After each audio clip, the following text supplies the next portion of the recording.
What if the continent we call Europe was never truly whole? Imagine a land where empires rose and fell, where endless civilizations collided, and every inch of soil was soaked in the blood of countless battles. This is not just history, it's a brutal saga of power, survival, and irreversible choices. But what does Europe really mean?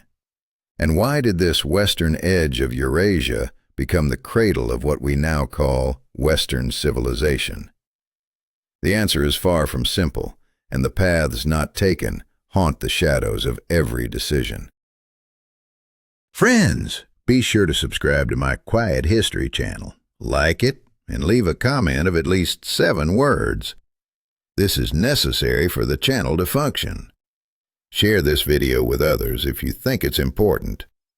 Thank you. The word Europe itself is a young idea.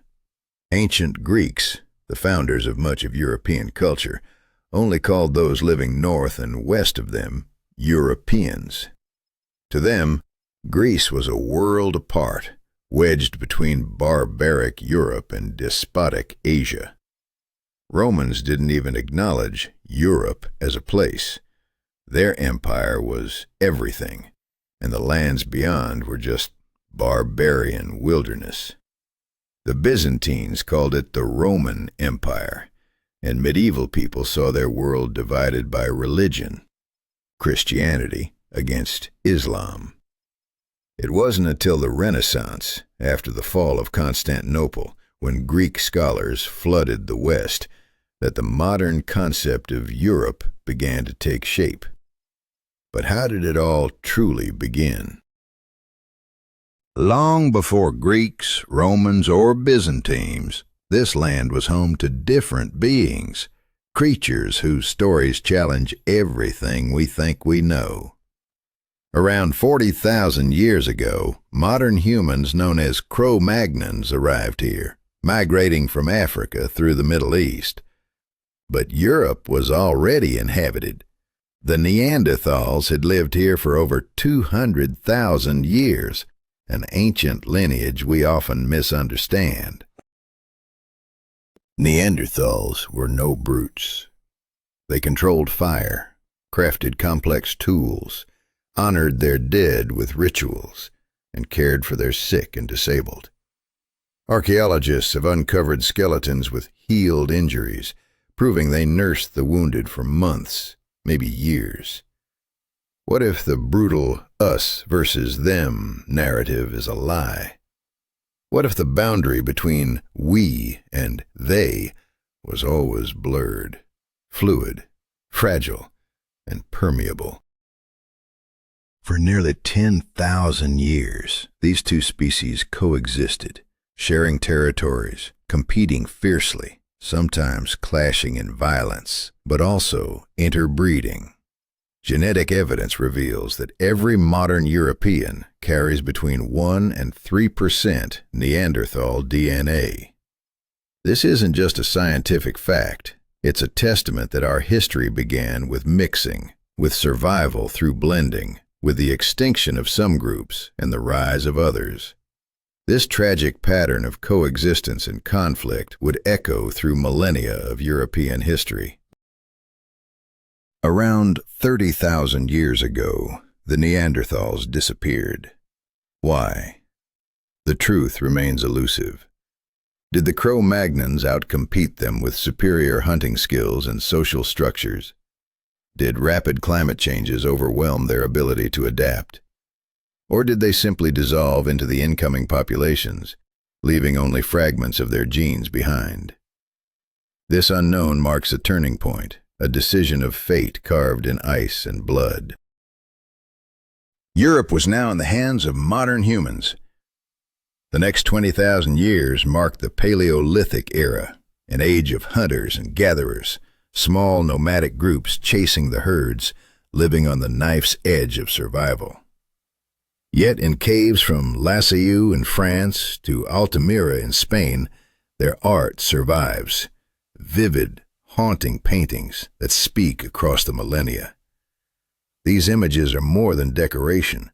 They are a window into the souls of those who shaped the future, even as they fought for every breath. Every step on this land was a choice between life and death, alliance and enmity, progress and collapse. The story of Europe is a story of decisions by individuals and societies that altered the destiny of millions. What if just one choice had been different? What if the Neanderthals had survived, or the Empire of Rome had embraced a broader identity? The history we know is but one thread in an intricate web of possibilities. So when we say Europe, we speak of a continent forged not by inevitability, but by endless struggle, fragile unity, and the haunting echoes of those who came before. It is a land where identity was born from conflict and collaboration, where every stone hides a story of fear, hope, and irreversible consequences. This is the beginning of that story, the first chapter in a saga of humanity's darkest and most defining moments. If you want to uncover the forgotten choices that shaped our world, subscribe to Quiet History and join us as we dive deeper into the turbulent past that echoes in our present. What drove ancient humans to descend into darkness? Deep caves devoid of sunlight, to paint enigmatic images on cold stone walls. Was it art for art's sake, or the desperate ritual of hunting magic? These were more than mere drawings. Bison, horses, deer, meticulously rendered with profound anatomical knowledge. Each handprint, each mysterious symbol whispered, "I was here. I existed." But what did they truly mean? The answers remain lost, swallowed by time, leaving us to wrestle with their silence. And yet, these images mark the birth of a complex spiritual life, a fragile thread linking us to those who once walked the earth far before us. 10,000 years ago, the relentless ice sheets covering northern Europe began to melt, shifting the very face of the continent. Seas rose by tens of meters, drowning vast coastal plains. Britain separated from the mainland, and the Baltic Sea merged with the ocean, transforming from a freshwater lake into a briny expanse. The cold tundra gave way first to birch and pine, then to mighty oak and beech forests. A world in flux, reshaped by nature's unstoppable forces.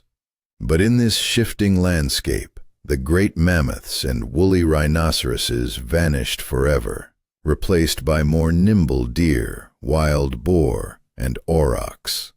The Ice Age was over, but what came next would test humanity in ways unimaginable. This was the Mesolithic, a precarious transition when the ancient lifestyle of hunting colossal beasts crumbled, and a new way of survival was yet to form. Humans adapted, learning to catch fish, gather shellfish, hunt smaller game. They invented the bow and arrow, a weapon enabling deadly precision from a distance. Wolves, once wild and feared, became companions, tamed into dogs that aided in the hunt.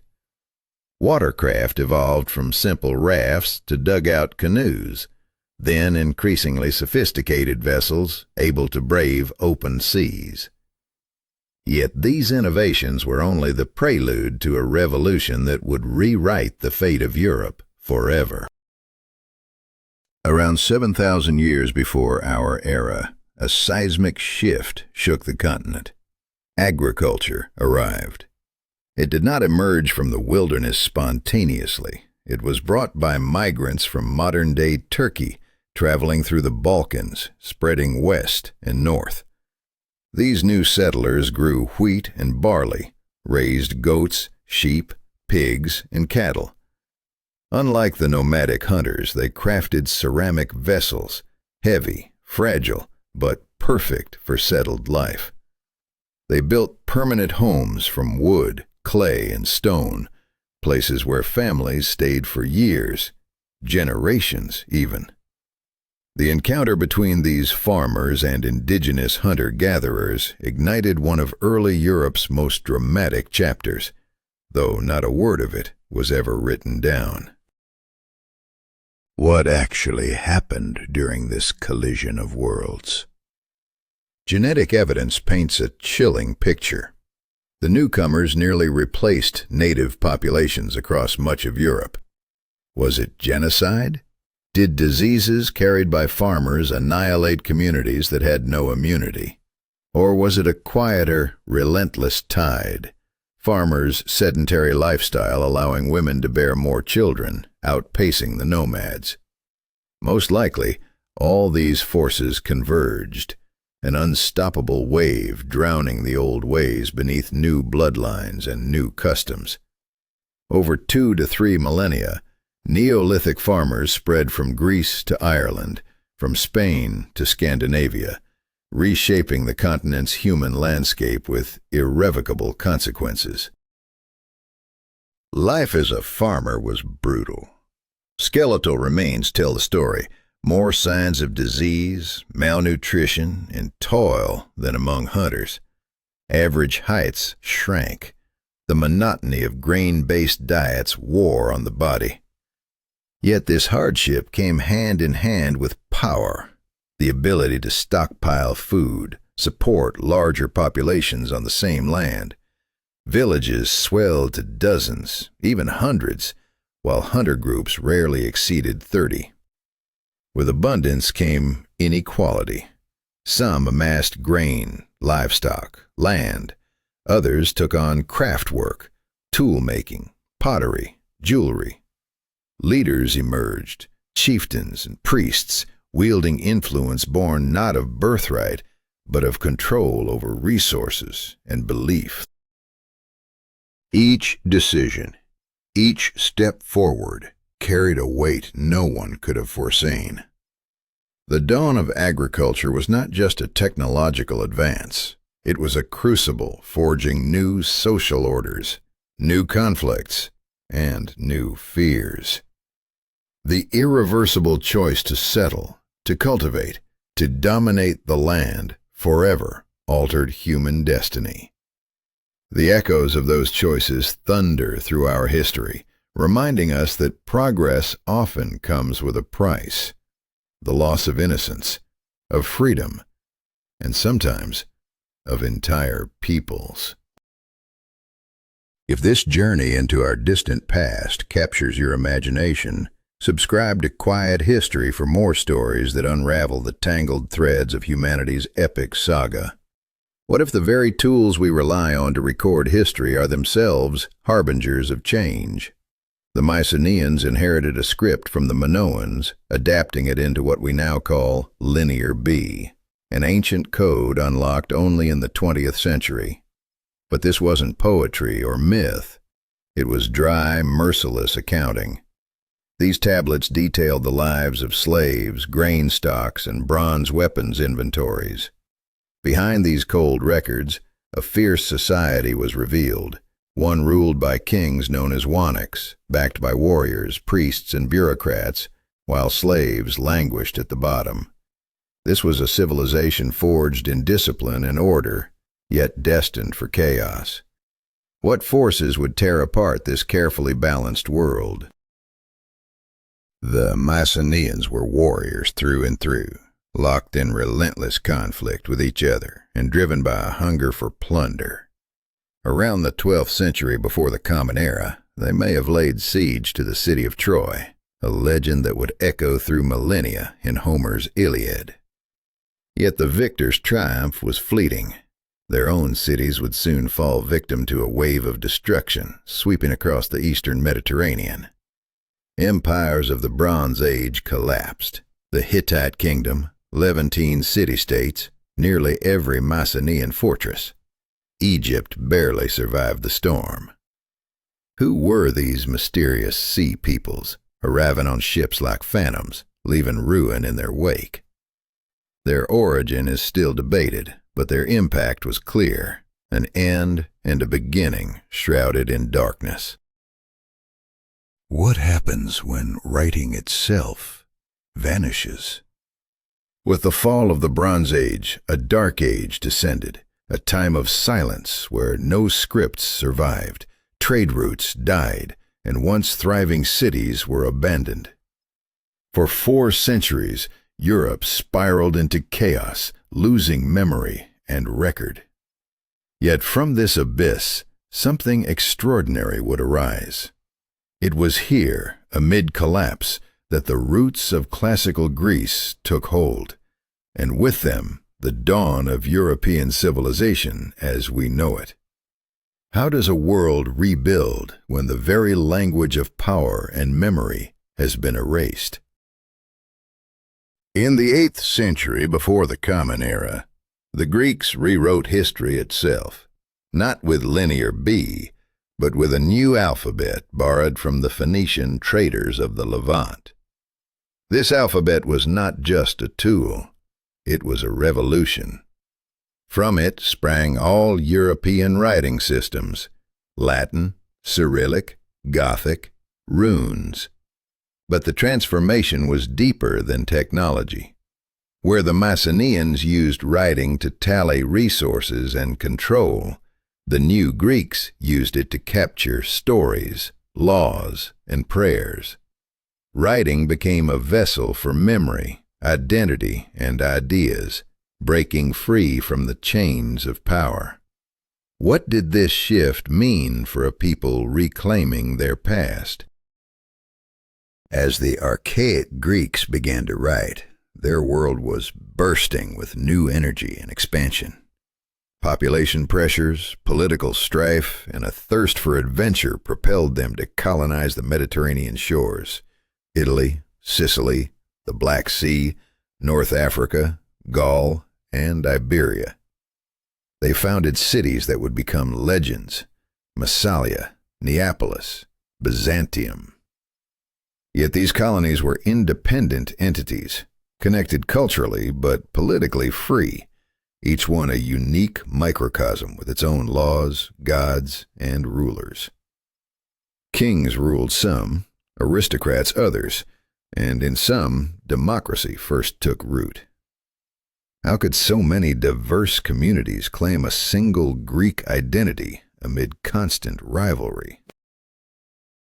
War was never far from these city-states. They battled fiercely, forged alliances, and competed fiercely in trade and sport. Yet even amid conflict, they shared common bonds. Every 4 years, a sacred truce echoed through the Greek world, halting all fighting for the Olympic Games, a spectacle born in 776 before the Common Era. Athletes from every polis gathered to compete in running, wrestling, and more, in honor of the gods and the fragile unity of their fractured civilization. What began as a dark age of loss had given way to a world teeming with life, ambition, and rivalry, a world that would shape the future of Europe forever. If you want to explore more stories where human choices shape the fate of civilizations, subscribe to Quiet History. What drives a society to sacrifice everything for war? What horrors brew when fear becomes a state policy? And what happens when the fate of entire civilizations hinges on irreversible choices? In ancient Greece, 2 city-states rose like titans, Athens and Sparta, locked in a deadly rivalry that shaped history itself. Sparta was no ordinary city. It was a fortress forged in iron will and constant vigilance. Every Spartan citizen, a Spartiates, was a warrior bred for battle, trained from the age of 7 in brutal military camps where hunger, pain, and relentless discipline were tools of survival. Their lives were consumed by one objective: to be ready for war against the ever-looming threat of the Helots, the enslaved local population who outnumbered them many times over. This looming danger left no room for weakness. Imagine a society where boys are ripped from their families as children, molded into soldiers through hunger, theft, and combat, only to serve on the battlefield until the age of 60. The Spartan phalanx was a terrifying force, 8 ranks of heavily armored hoplites advancing as one, shields locked, spears poised, an unbreakable wall of human steel. Their discipline was their weapon, their unity invincible. When King Xerxes of Persia demanded that Spartan King Leonidas surrender, the reply was defiant. "Come and take them." At the Battle of Thermopylae, Leonidas and his 300 Spartans held the pass against the Persian horde, fighting not just for survival, but to etch their courage into legend. They fell, but never faltered, embodying the unyielding spirit of Sparta. But Sparta's rigid militarism stood in stark contrast to Athens, a city of merchants, craftsmen, sailors, philosophers, and demagogues. Athens was a bustling democracy, flawed yet revolutionary. Women, slaves, and foreigners were excluded, yet every free male citizen had a voice in the assembly, the ecclesia, where crucial decisions were debated and decided. Democracy here was direct and raw, unfiltered by modern safeguards. Positions of power were often assigned by lot, a radical attempt to prevent corruption and the rise of tyrants. Citizens could be exiled for a decade through ostracism, casting pottery shards as votes to check the ambition of those who seemed too dangerous. Athens prized individuality and freedom, cultivating a fierce pride that was very different from Sparta's collective military machine. In the early 5th century BCE, this delicate balance was shattered by a common enemy, the Persian Empire, the colossal superpower spanning from India to Egypt, from Central Asia to the Aegean Sea. Its king, the King of Kings, viewed the Greek city-states as rebellious provinces to be crushed. The stage was set for fateful confrontations that would decide the future of Greece. In 490 BCE, King Darius I dispatched a punitive expedition against Athens for supporting the Ionian revolt in Asia Minor. The Persians landed near Marathon, just 26 miles from Athens, with an army twice the size of the Athenian force. Sparta promised aid but was delayed by a sacred religious festival. Faced with overwhelming odds, the Athenian general Miltiades made a daring and dangerous decision: to attack immediately. Miltiades arranged his troops in a phalanx, but deliberately weakened the center while strengthening the flanks. As the lines clashed, the center retreated, luring the Persians forward, only for the stronger flanks to envelop them in a deadly pincer. The Persian army was crushed, thousands slain or sold into slavery, their dream of subjugating Athens shattered, at least for a time. But victory came at a terrible cost. The plague struck Athens, killing a third of its population, including the prominent leader Pericles. Meanwhile, Sparta shocked allies and enemies alike by allying with Persia, the very empire they had fought against a generation before, altering the fragile balance of power and trust forever. Athens, driven by ambition and hubris, launched a reckless expedition to Sicily, aiming to conquer the city of Syracuse. What followed was not victory, but disaster. 2 massive fleets and armies were annihilated, a catastrophic blow that shifted the tides of the Peloponnesian War and plunged Greece into chaos. Choices made in fear, pride, and desperation sealed the fate of nations. The legacies of Sparta and Athens remind us how the pursuit of power exacts a terrible price, and how moments of decision echo across centuries. Subscribe to Quiet History for more stories that reveal the fragile threads holding civilizations together and the men who dared to change their course forever. What price does a city pay for war? What becomes of a people when their leaders choose destruction over survival? In the year 404 before the Common Era, Athens, once a beacon of democracy and power, finally surrendered. Thousands of Athenians perished in the quarries of Syracuse, a grim testament to the cost of hubris and relentless conflict. As the long walls, symbols of Athenian pride, were torn down, the haunting sound of flutes filled the air, a bitter soundtrack to the fall of a once mighty empire. Sparta claimed its hard-won hegemony over Greece, but was this victory truly a triumph, or the prelude to a darker chapter? Sparta's reign was brutal and brief.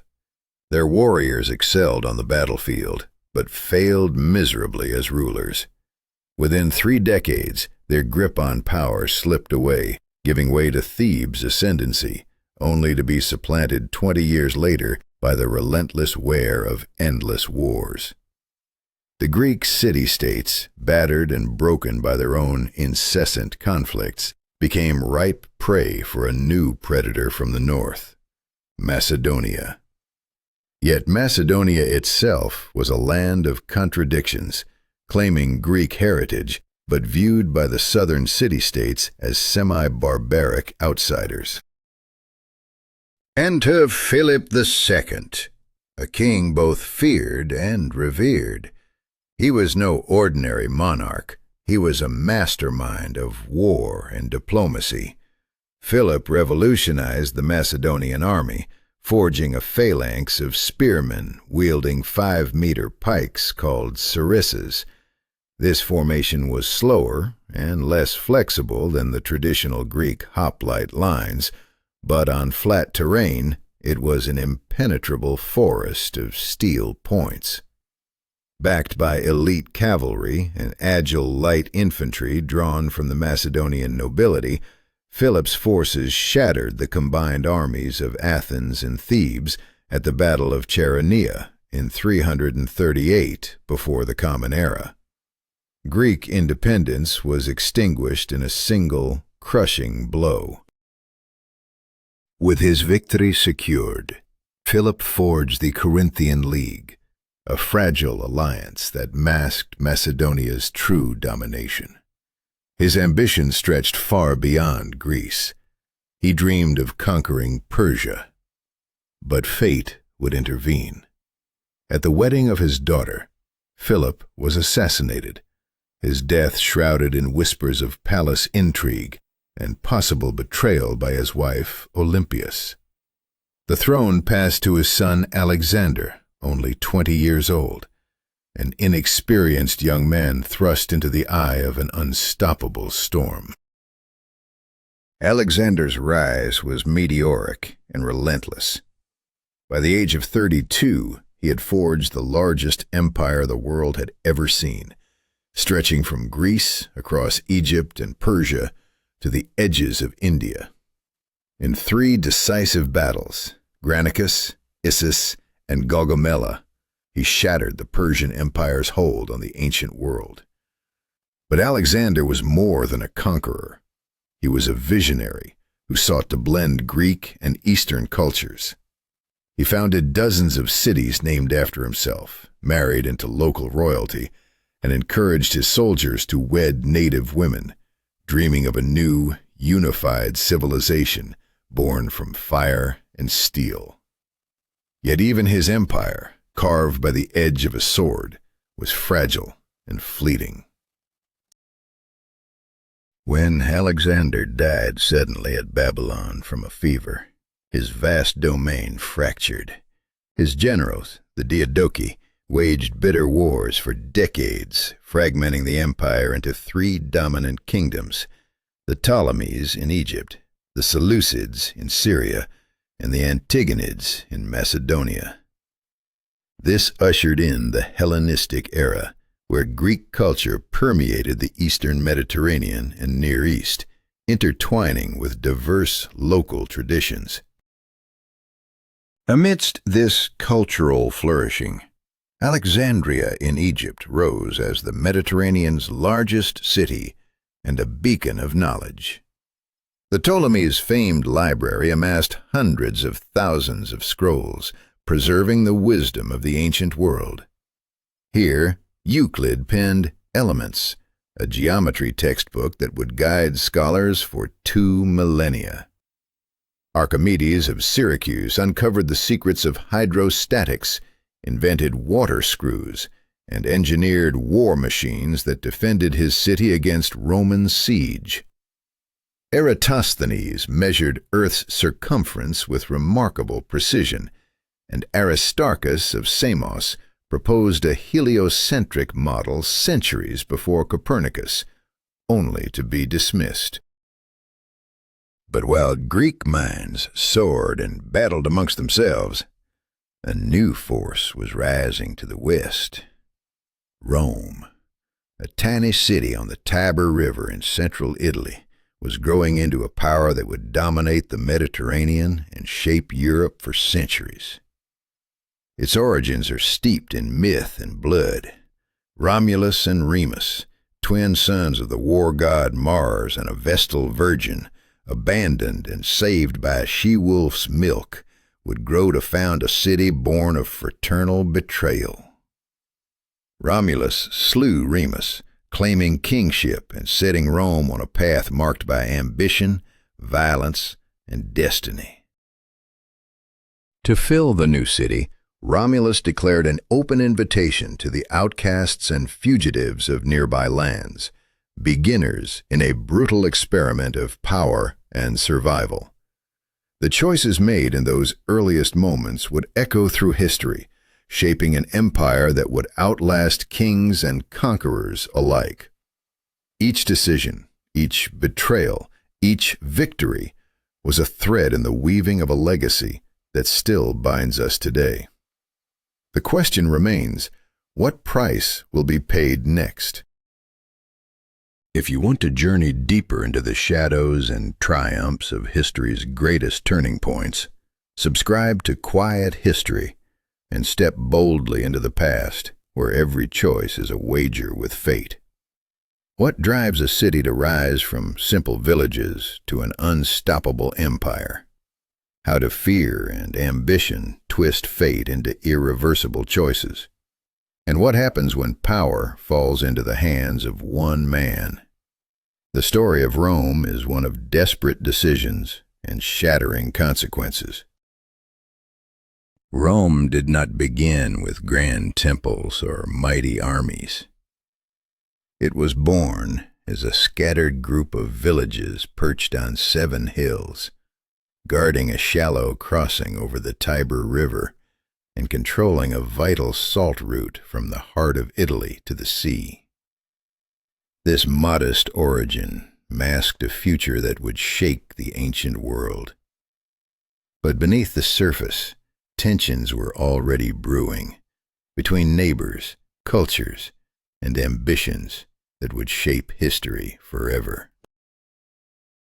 The early Romans were Latin-speaking people, one among many Italic tribes, caught between the shadow of the more advanced Etruscans to the north and the wild tribes to the south. In the 6th century before the Common Era, Rome fell under the rule of Etruscan kings.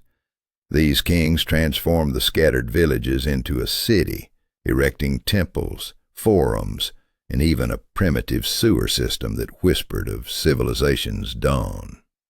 Yet power held by kings would not last. In 509 years before the Common Era, the last Etruscan king, Tarquinius Superbus, was expelled. The Romans declared a republic, a daring experiment in governance where two consuls ruled for only 1 year, balanced by a senate of patrician elders claiming descent from Rome's founders. But power was far from equal. A struggle was brewing beneath the surface as plebeians, common people, grappled for their place in this new order. For centuries, plebeians pushed against the rigid walls of aristocracy.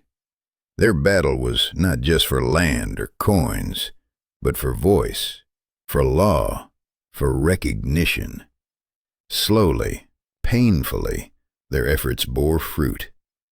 By the end of the 4th century before the Common Era, plebeians could hold high office, and their assemblies passed laws binding the whole republic. This uneasy balance between classes would define Rome's political heartbeat, a fragile system of power divided and checked, yet perpetually on the edge of collapse. Rome was not built on peace. It was forged in relentless warfare, first against neighboring tribes, then against the Etruscans, the Samnites, and the Greek colonies along the coast.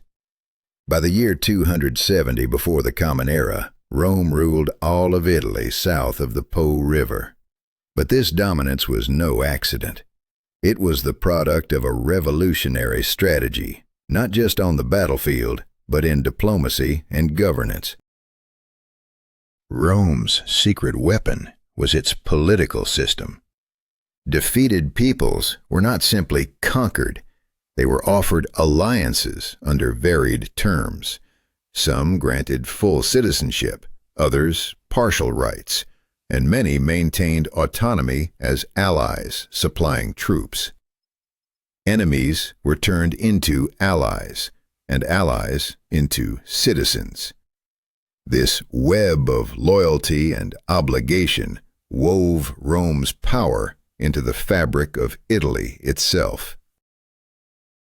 At the heart of this power was the legion, not a rigid phalanx, but a flexible force divided into maniples of 120 men, capable of independent maneuvers and adapting to rough terrain. Armed with the pilum, a heavy javelin that smashed through shields and bent on impact, and the short sword called the gladius, these legionaries became the steel fist of Rome's expansion. Then came Julius Caesar, soldier, statesman, and literary genius. Over 10 years he conquered Gaul, modern France, Belgium, parts of Switzerland, and Germany. Twice he invaded Britain, shattered Germanic tribes along the Rhine. His Commentaries on the Gallic War were a masterpiece of clear, concise Latin, a testament to power and intellect intertwined. But Caesar's rising star cast a shadow of fear over the Senate. Senators desperate to curb his influence empowered Pompey with extraordinary authority. Caesar was ordered to disband his army and return to Rome as a private citizen, an act that would leave him vulnerable, powerless, even dead. But Caesar faced a fateful choice. Obedience meant ruin. And 49 years before the Common Era, he crossed the Rubicon River, the forbidden boundary between Italy and his province of Cisalpine Gaul. With those words, the die is cast. Caesar unleashed a chain of events from which there was no turning back. War was inevitable. Republic or empire? Freedom or dictatorship? The die had been cast, and the fate of Rome hung in trembling balance. For 4 years, a brutal civil war would tear the city apart, forever changing the course of history. Subscribe to Quiet History for more stories where decisions echo through time, where fear and ambition rewrite the fate of nations, and where the past teaches us about the power and peril of choice. What drives a man to seize absolute power? Julius Caesar shattered his enemies across the Mediterranean, his victories ruthless and decisive. Pompey fled to Egypt, hoping to save himself, only to be murdered in a desperate attempt to win Caesar's favor. But when Caesar saw the severed head of his once ally and son-in-law, tears betrayed the cold conqueror's heart. Yet this was only the beginning of a dramatic transformation, one that would shatter the Roman Republic forever. With Pompey dead, Caesar assumed the role of dictator, a position meant to last 6 months in times of crisis. But he defied tradition, making it a lifetime appointment. His sweeping reforms changed Rome's very fabric.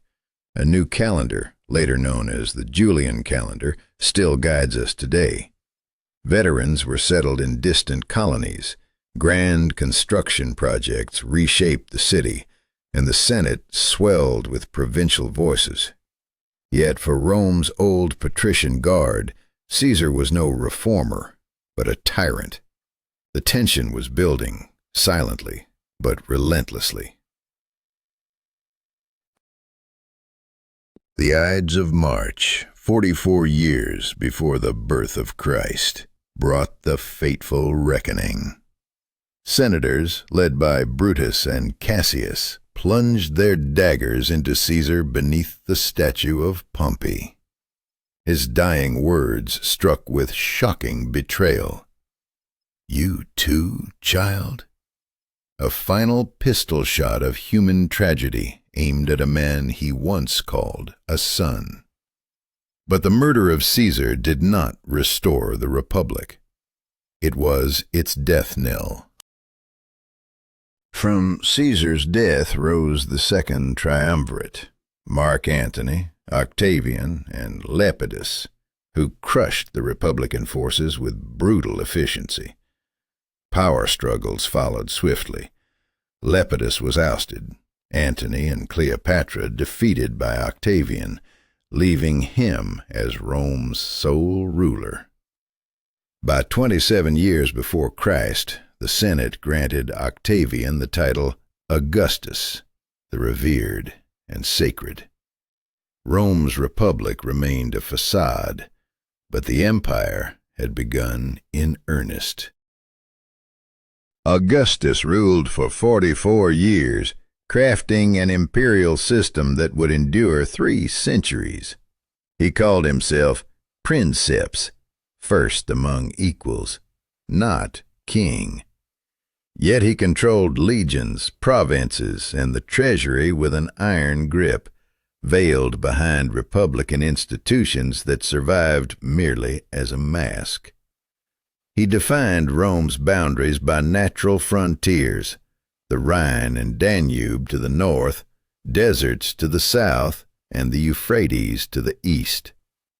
Beyond these lines lived barbarians, those who neither spoke Greek or Latin nor understood laws, cities, or writing. Allies or enemies, they stood outside civilization's grasp. It was under Augustus that a child named Jesus of Nazareth was born in a backwater province called Judea. Rome paid no mind. Decades later, the Roman governor Pontius Pilate ordered Jesus' crucifixion as a political rebel, a self-proclaimed king of the Jews. To Rome it was no more than routine. Thousands faced the cross. But his followers claimed resurrection, divinity, and a new creed of love, forgiveness, and salvation. Calling themselves Christians, they began to spread their faith throughout the empire. For 2 centuries, Christianity was the religion of the oppressed, slaves, the poor, women, those denied power and voice in Roman society. Christians preached equality before God, rejected the imperial cult, and refused to worship pagan gods. To the authorities, this was a threat. Bloody persecutions erupted. Emperor Nero blamed Christians for the Great Fire of Rome, executing hundreds, including Peter and Paul, according to tradition. Later, Emperor Trajan forbade hunting Christians down, but ordered execution for those who refused to renounce their faith when brought before authorities. The fiercest crackdown came under Diocletian in the early 4th century, a brutal campaign aimed at eradicating Christianity once and for all. But the faith only grew stronger. By the dawn of the 4th century, Christians may have been 10% of the empire's population. A minority, yes, but a formidable force. They built a complex church hierarchy, bishops, presbyters, deacons, uniting around a common doctrine forged through battles against heresies. From Britain to Mesopotamia, Christianity spread into every province, challenging the old world order. Then, in 313, everything changed. Emperor Constantine, before a decisive battle at the Milvian Bridge, dreamed of a cross and heard the words, "By this sign you will conquer." The following day, he shattered his rival Maxentius and claimed sole rule of the West. A year later came the Edict of Milan, granting Christians freedom to worship openly, no longer hunted shadows, but players on the stage of history forever. The Roman Republic was dead, the empire transformed, and the seeds of a new world were planted in blood and faith. What was once an empire of iron and blood was now on the brink of a spiritual revolution that would echo through millennia. If you found this story compelling, subscribe to Quiet History for more journeys through the decisive moments that shaped our world. What drives a man to change the course of history? Was Emperor Constantine's embrace of Christianity an act of genuine faith, a calculated political move, or a desperate bid for unity in a crumbling empire? His decision would ignite a transformation that would forever alter the world's spiritual landscape, and yet the true motive remains a shadow lost to time. In the twilight of his life, Constantine himself was baptized, symbolizing a profound shift. His edict granted Christians unprecedented freedom of worship. What began as a persecuted sect surged into the very heart of imperial power. Temples rose, church coffers filled, and theological councils convened to settle fierce religious debates. The old pagan gods began a slow, inexorable retreat, their centuries-old hold slipping through the cracks of empire. By the end of the 4th century, Emperor Theodosius I sealed this epochal change. Pagan sacrifices were outlawed, temples shuttered, even the ancient Olympic Games were abolished. The millennium-old Mediterranean pagan civilization was vanishing into history. But as the old gods faded, the empire itself was unraveling, collapsing under the relentless pressure of external foes and internal fractures. Along the Rhine and Danube frontiers, the walls groaned beneath the weight of barbarian hordes. Goths, Vandals, Franks, Burgundians, Alemanni, Lombards. These Germanic tribes pressed hard against the empire's borders, seeking new lands as Rome's strength waned. Since the 2nd century, a demographic crisis hollowed out the cities. Birth rates fell, populations shrank. The once mighty legions struggled to recruit Romans and increasingly relied on barbarian federates, foreign warriors paid in land and gold to defend the empire. The guardians of Rome's borders became men of barbarian origin, protecting Rome from barbarians. The imperial guard itself swelled with foreign blood, and barbarians rose to command armies and govern provinces. Then, in the year 395, Theodosius divided the empire between his two sons, Honorius in the west and Arcadius in the east. What was meant to be temporary became permanent, a split that would deepen the empire's fatal fractures. Two empires diverged, Latin-speaking and impoverished in the west, Greek-speaking and richer in the east. Western emperors became puppets to barbarian generals, while Eastern emperors clung to real power. The stage was set for catastrophe. When the Visigoths, led by Alaric, invaded Italy at the dawn of the 5th century, Rome faced a threat unlike any before. Twice they besieged the Eternal City. Then, in the year 410, Rome fell, its gates breached for the first time in 8 centuries. For 3 days the Visigoths pillaged the city, shattering the myth of Roman invincibility and shaking the world to its core. This devastation sent shock waves through Christendom and pagan worshippers alike. Some blamed the Christians, claiming the old gods had turned their backs on Rome for forsaking them. St. Augustine responded with profound reflection in The City of God.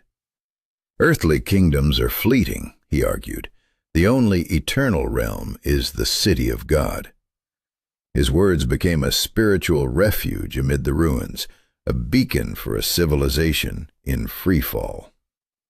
Yet the Western Roman Empire continued its disintegration. The Vandals seized North Africa, cutting off vital grain supplies and further strangling Rome's lifeblood. Far to the southeast, another seismic shift was underway.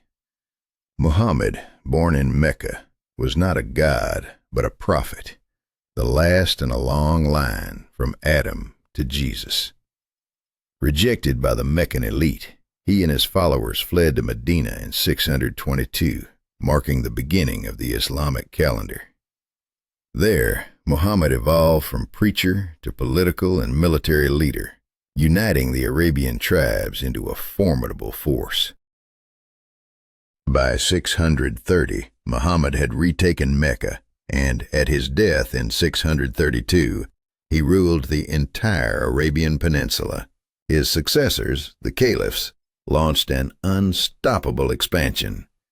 Arabian horsemen surged northward, exploiting the exhaustion of Byzantine and Persian empires locked in decades of brutal warfare.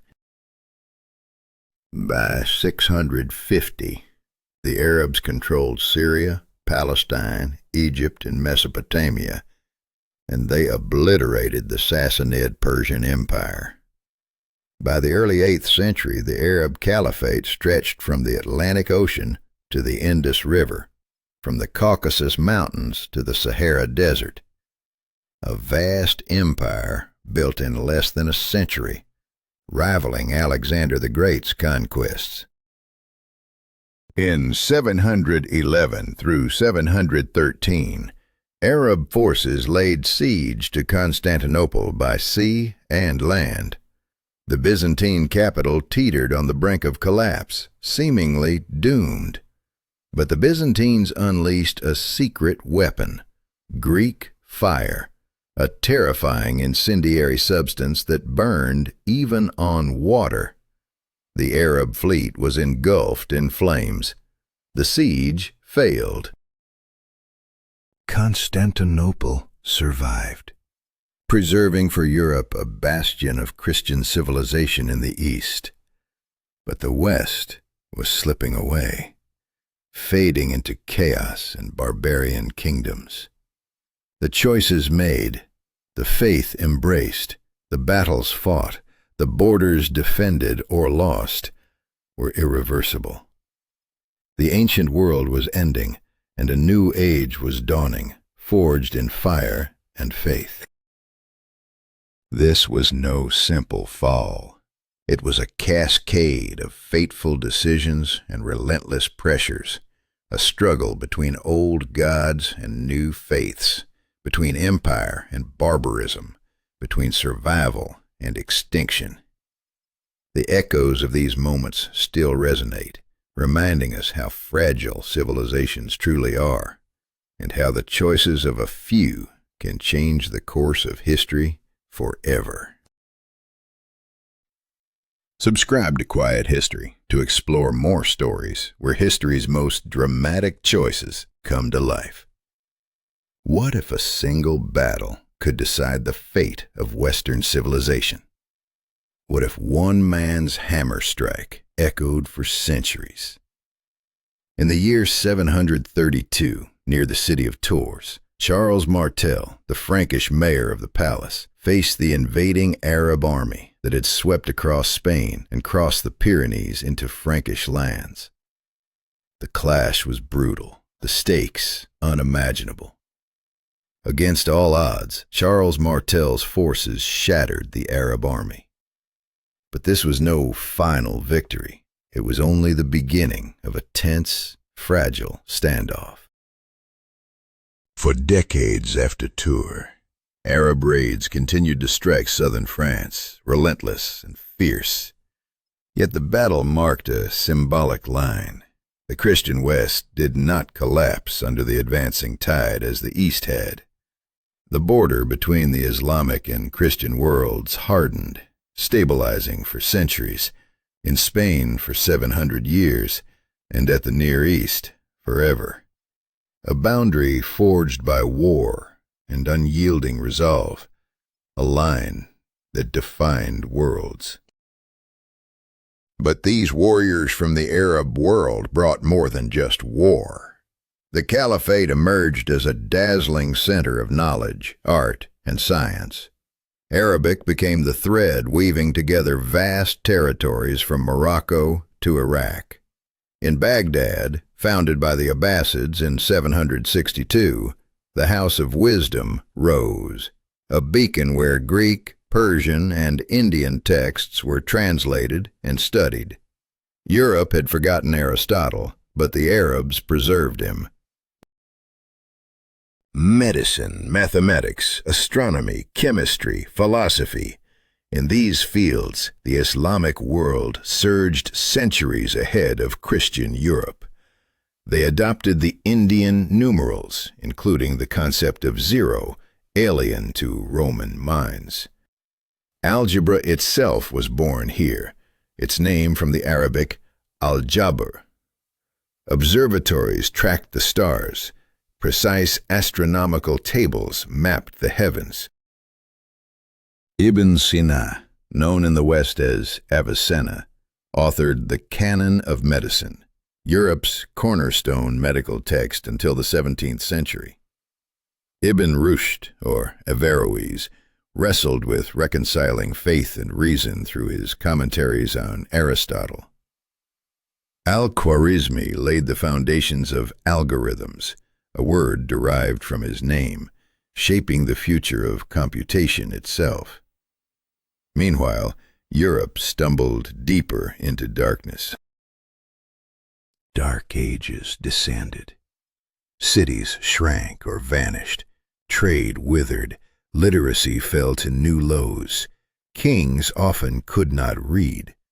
Stone construction nearly halted. Wooden buildings rose in their place.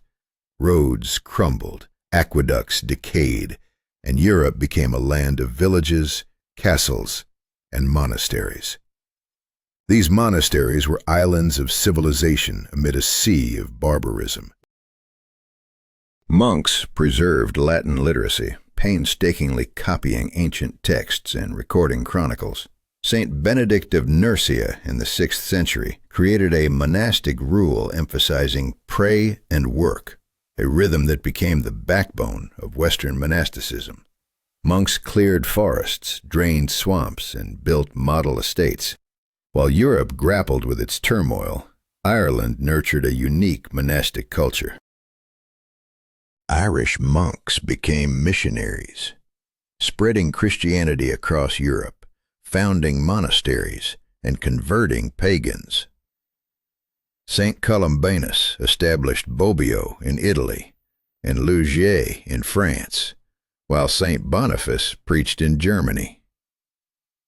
Legend tells how Boniface felled the sacred oak of Thor and was spared by lightning, proving the Christian God's supremacy in a world teetering on the edge of faith and fear.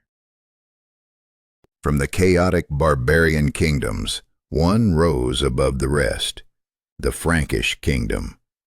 Clovis of the Merovingian dynasty converted to Catholic Christianity at the end of the 5th century, unlike most Germanic tribes who followed Arianism. This choice won him the support of the Romanized population of Gaul and the Church. By the mid-6th century, the Franks controlled almost all of Gaul and parts of Germany. But the Merovingian kings faded into weakness. Late Merovingians were puppets, lazy kings, as chroniclers scorned. Real power rested with the mayors of the palace, who controlled the royal courts. Among them stood Charles Martel, the hero of Tours. His son, Pepin the Short, seized the throne in 751, overthrowing the last Merovingian king with the Pope's blessing. The Carolingian dynasty was born. Pepin's son, Charles, later known as Charlemagne the Great, ruled from 768 to 814. He forged an empire rivaling the size of the Western Roman Empire. For 46 relentless years, he waged war against the Saxons in Germany, the Muslims in Spain, the Avars in Pannonia, and the Lombards in Italy. His conquests doubled the Frankish realm's territory. His reign was marked by brutal campaigns, forced conversions, and thousands executed during the Saxon Wars. Charlemagne's iron fist reshaped Europe with irreversible force, a decisive turning point born from the crucible of fear, faith, and power. The choices made then echoed through history, sealing the fate of nations in blood and belief. What if one man's faith could redraw the map of Europe forever? Charlemagne wielded not only the sword, but the power of belief, forcing pagan leaders to accept Christianity or face annihilation. To protect his vast borders, he established frontier territories called marches, ruled by margraves, fierce guardians against external threats. Yet beneath the armor and battles, a storm of administrative genius brewed, threatening to reshape the future in ways no one could yet imagine. Charlemagne was more than a warrior. He was a visionary ruler who set in motion a cultural rebirth now known as the Carolingian Renaissance.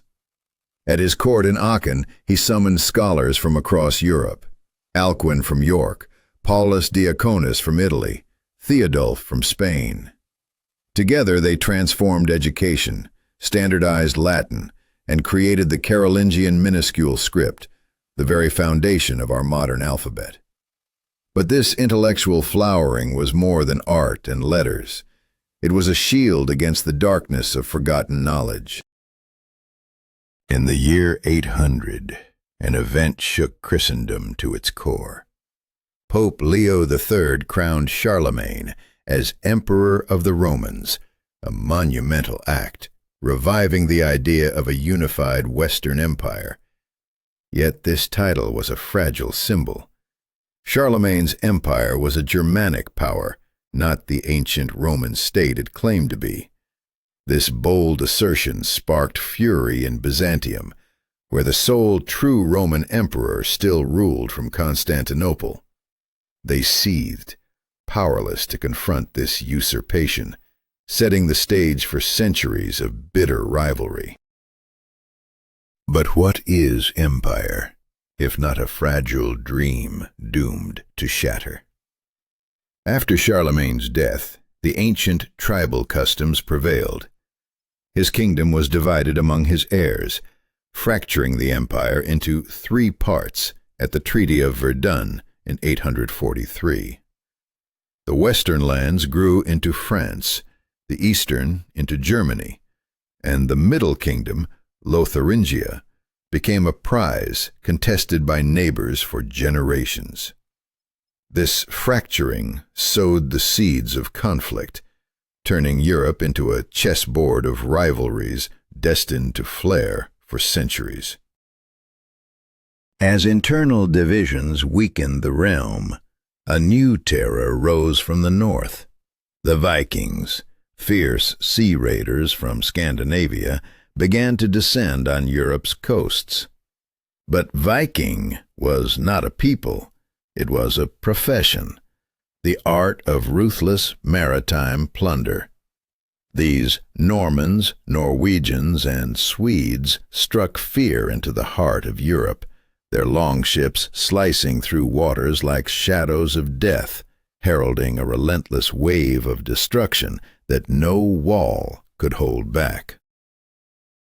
Amidst chaos, Europe's landscape began to shift by the 11th century. Population growth, a warmer climate, and better harvests fueled new hope. Innovations like the heavy plow, the 3-field crop rotation, the horse collar, and wind and water mills revolutionized agriculture, unlocking the land's hidden potential. Forests were cleared, swamps drained, and new fields tilled. Trade revived, breathing life into cities that had languished since Rome's fall. New hubs of commerce in northern Italy and Flanders surged with opportunity and ambition. Freedom became the currency of the towns. A peasant fleeing to a city who lived there for a year and a day could claim liberty. "City air makes you free," the old German proverb said. In response, kings and lords granted charters ensuring self-government, the right to elect magistrates, and independent courts. Across Italy, city-states like Venice, Genoa, Pisa, and Florence rose, fiercely independent and locked in competition with one another and the empire itself. Trade was the lifeblood connecting Europe. Italian merchants sailed east, bringing spices, silk, and jewels. The Hanseatic League's northern cities controlled the Baltic and North Seas, trading furs, amber, herring, and grain. Champagne's fairs became the vital crossroads where northern and southern commerce met. Banking was born. Italian financiers loaned to kings and popes, inventing promissory notes, bookkeeping, and cashless payments. These revolutions in money and trade set Europe on an irreversible path toward modernity. And with wealth came a new form of devotion and power, the great cathedrals. The 11th and 12th centuries witnessed a radical shift from the heavy Romanesque style's thick walls and small windows to soaring Gothic structures with vast stained glass, pointed arches reaching relentlessly to the heavens. These cathedrals were not just buildings, they were monuments to faith, ambition, and the ruthless pursuit of glory, symbols of a Europe transformed, yet forever haunted by the choices that led it here. History is a chain of irreversible decisions. Charlemagne's crown, his empire's division, the Viking raids, the rise of cities and trade, the birth of Gothic grandeur. Each step sealed Europe's fate, birthing a continent where power, faith, and fear constantly collide. What comes next is a story still unfolding, and the echoes of those choices still shape our world today. If this journey through the tides of history has captured your imagination, subscribe to Quiet History for more tales where humanity stands at the edge of fate, making decisions that echo through time. What does it mean to build a monument that outlives generations? To etch theology into stone itself. Gothic cathedrals were not merely structures. They were acts of defiance against the darkness of ignorance. Flying buttresses thrust sideways, forces outward, freeing walls to be sliced thin, pierced by windows that unleashed light like a divine flood. The soaring vertical lines drew every eye heavenward, transforming stone and glass into a celestial beacon. But this was only the beginning. What price did such monumental faith demand? The stained glass windows were no mere decoration. They colored the very air inside, bathing the faithful in reds, blues, and golds, turning the interiors into mystical cosmoses. Sculptures carved on portals spoke biblical stories to illiterate worshippers, sermons in stone. Yet the creation of such marvels spanned decades, sometimes centuries. Notre Dame of Paris rose from the ground over 137 years, from 1163 to 1300. Cologne Cathedral's saga stretched from 1248 to 1880, interrupted, resumed, fought for through generations. Entire lifetimes dedicated to crafting these sacred dreams. What sacrifices hid beneath the beauty? While stone was shaped outside, minds were forged inside the earliest universities. Bologna emerged around 1088, Paris around 1150, Oxford near 1067, and Cambridge about 1209. These were not just schools, but corporations of scholars and students wielding privileges that set them apart from the world. Immunity from secular courts, exemption from military duty. Latin was their language, the thread connecting a Portuguese student in Paris to a lecturer in Krakow. Europe was becoming a cosmopolitan crucible of intellect. But what truths were these young minds chasing, and at what cost? 7 liberal arts formed the foundation: grammar, rhetoric, dialectic, arithmetic, geometry, astronomy, music, tools to sharpen thought. Theology, law, medicine waited at the pinnacle. Yet it was the disputation, formal, ruthless debates, that honed the intellect.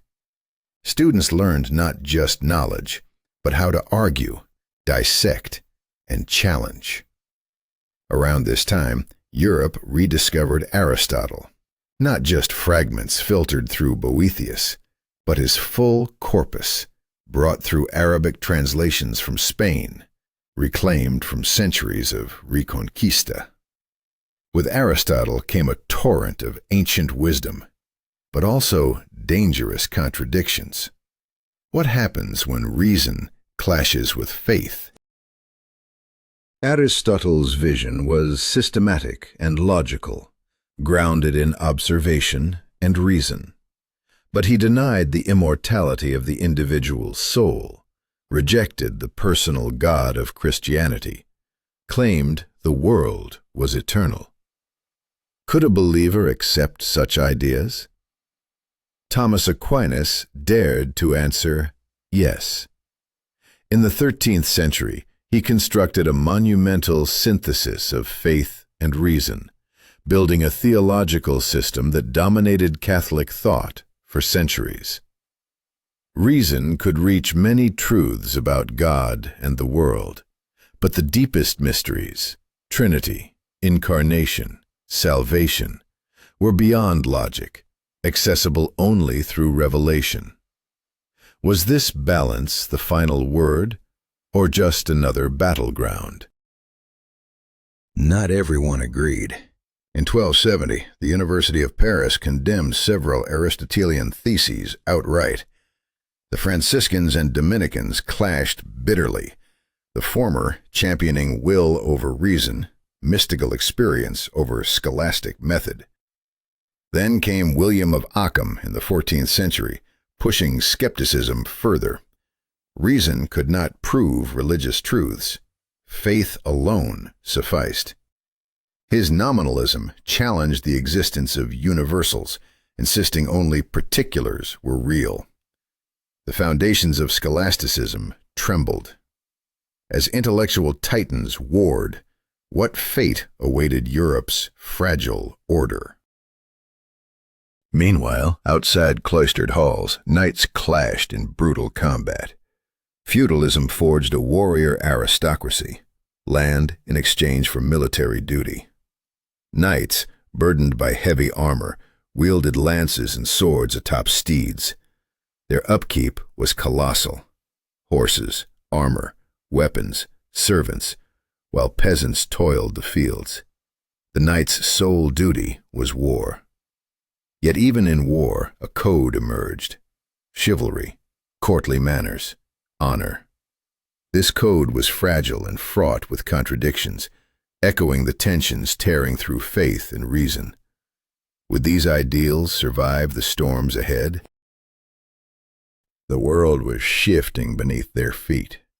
Faith, knowledge, power, all locked in a deadly dance. Every decision carved a path toward irreversible change. The towering cathedrals, the heated debates, the clashing swords, they were threads woven into a tapestry of fate. But whose hands would shape the final pattern? And at what cost? If you want to journey deeper into the crucible of history, where choices echo through time, subscribe to Quiet History. The past is never silent. What drives a man to wield a sword in the name of honor, yet commit unspeakable acts behind the veil of chivalry? Knights were supposed to be paragons of bravery, loyalty to their lords, defenders of the weak, and respectful toward women. But the brutal truth was far darker. Knights pillaged, raped, and slaughtered without mercy. Still, the ideal of chivalry existed, a beacon that shaped behavior, if only partially. Literature immortalized these virtues: the Song of Roland, tales of King Arthur and the Knights of the Round Table, legends of Percival and the quest for the Holy Grail. Yet beneath these noble stories lurked a violent reality, setting the stage for a clash between ideal and brutality. In the shadow of this contradiction, the Church sought to harness the knight's ferocity. The peace and truce of God forbade warfare on certain days and against specific groups: clerics, women, peasants. But could faith truly restrain the sword? Then came the Crusades, a divine call that promised glory, salvation, and earthly riches. In the year 1095, Pope Urban II stood at the Council of Clermont and urged Christians to reclaim Jerusalem, the sacred city, from Muslim control. Thousands answered the call. Knights thirsted for fame and loot. Peasants dreamed of a better life. The devout sought pilgrimage and absolution. The Pope promised full forgiveness of sins to those who died on this holy campaign. The die was cast, and the world would never be the same. The First Crusade ended in a shocking triumph. In 1099, the Crusaders stormed Jerusalem, unleashing a massacre that claimed tens of thousands of Muslim and Jewish lives. From this blood-soaked victory arose new Christian states: the Kingdom of Jerusalem, the County of Edessa, the Principality of Antioch, the County of Tripoli. Yet these enclaves were islands in a sea of Muslim power. reliant on a constant flow of reinforcements from the West. The fragile foothold in the Holy Land was a spark that ignited centuries of conflict, a relentless struggle between faith, ambition, and survival. Back in Europe, the old feudal order trembled. The year 1381 saw the uprising of Wat Tyler in England, a desperate revolt crushed but signaling the cracks in the system. The Church's authority waned as popes abandoned Rome for Avignon, living under the thumb of French kings in what became known as the Avignon Papacy. For 70 years, the papacy was captive, and then the Great Western Schism tore the Church apart. 2, then 3 popes claimed legitimacy, each anathematizing the others. For 40 years, until 1417, the faithful were left wondering, how could they trust a church divided against itself? The crisis demanded reform, and voices like John Wycliffe in England rose, translating the Bible into English, insisting that the people read Scripture without clerical intermediaries. In Bohemia, Jan Hus echoed these calls, denouncing the sale of indulgences, papal pardons sold for gold. His fiery sermons challenged the Church's corruption, but in 1415 Hus was burned at the stake, a martyr whose death sparked decades of war.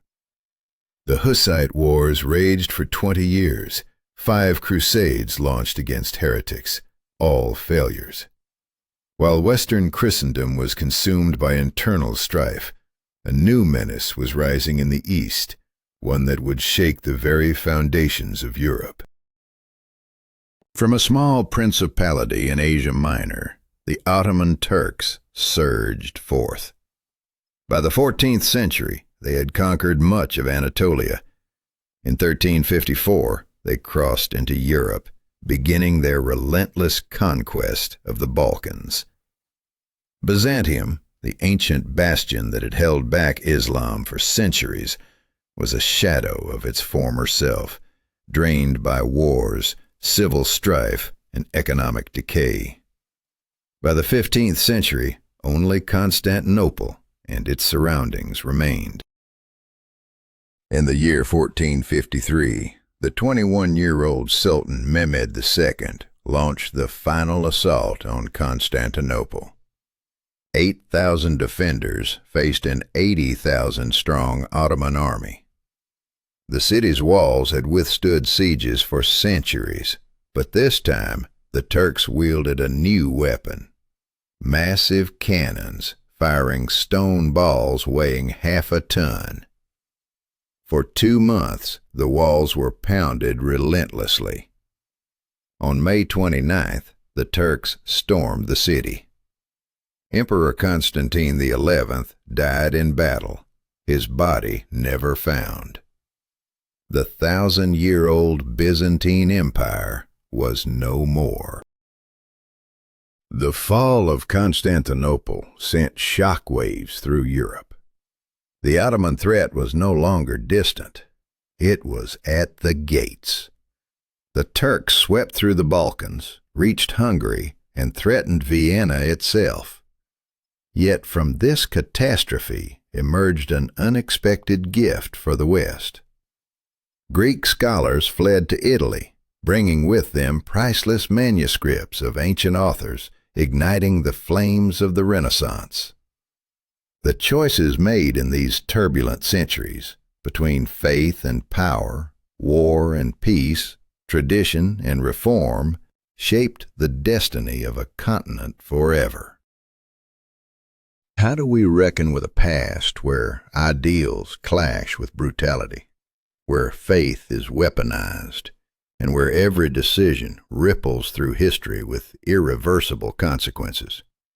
The story of knights, popes, heretics, and conquerors is a tale of human fear and ambition, of choices that could not be undone. It is a story that still echoes in the world we live in today. If you found this journey through history gripping, subscribe to Quiet History for more stories that reveal the human drama behind the dates and battles.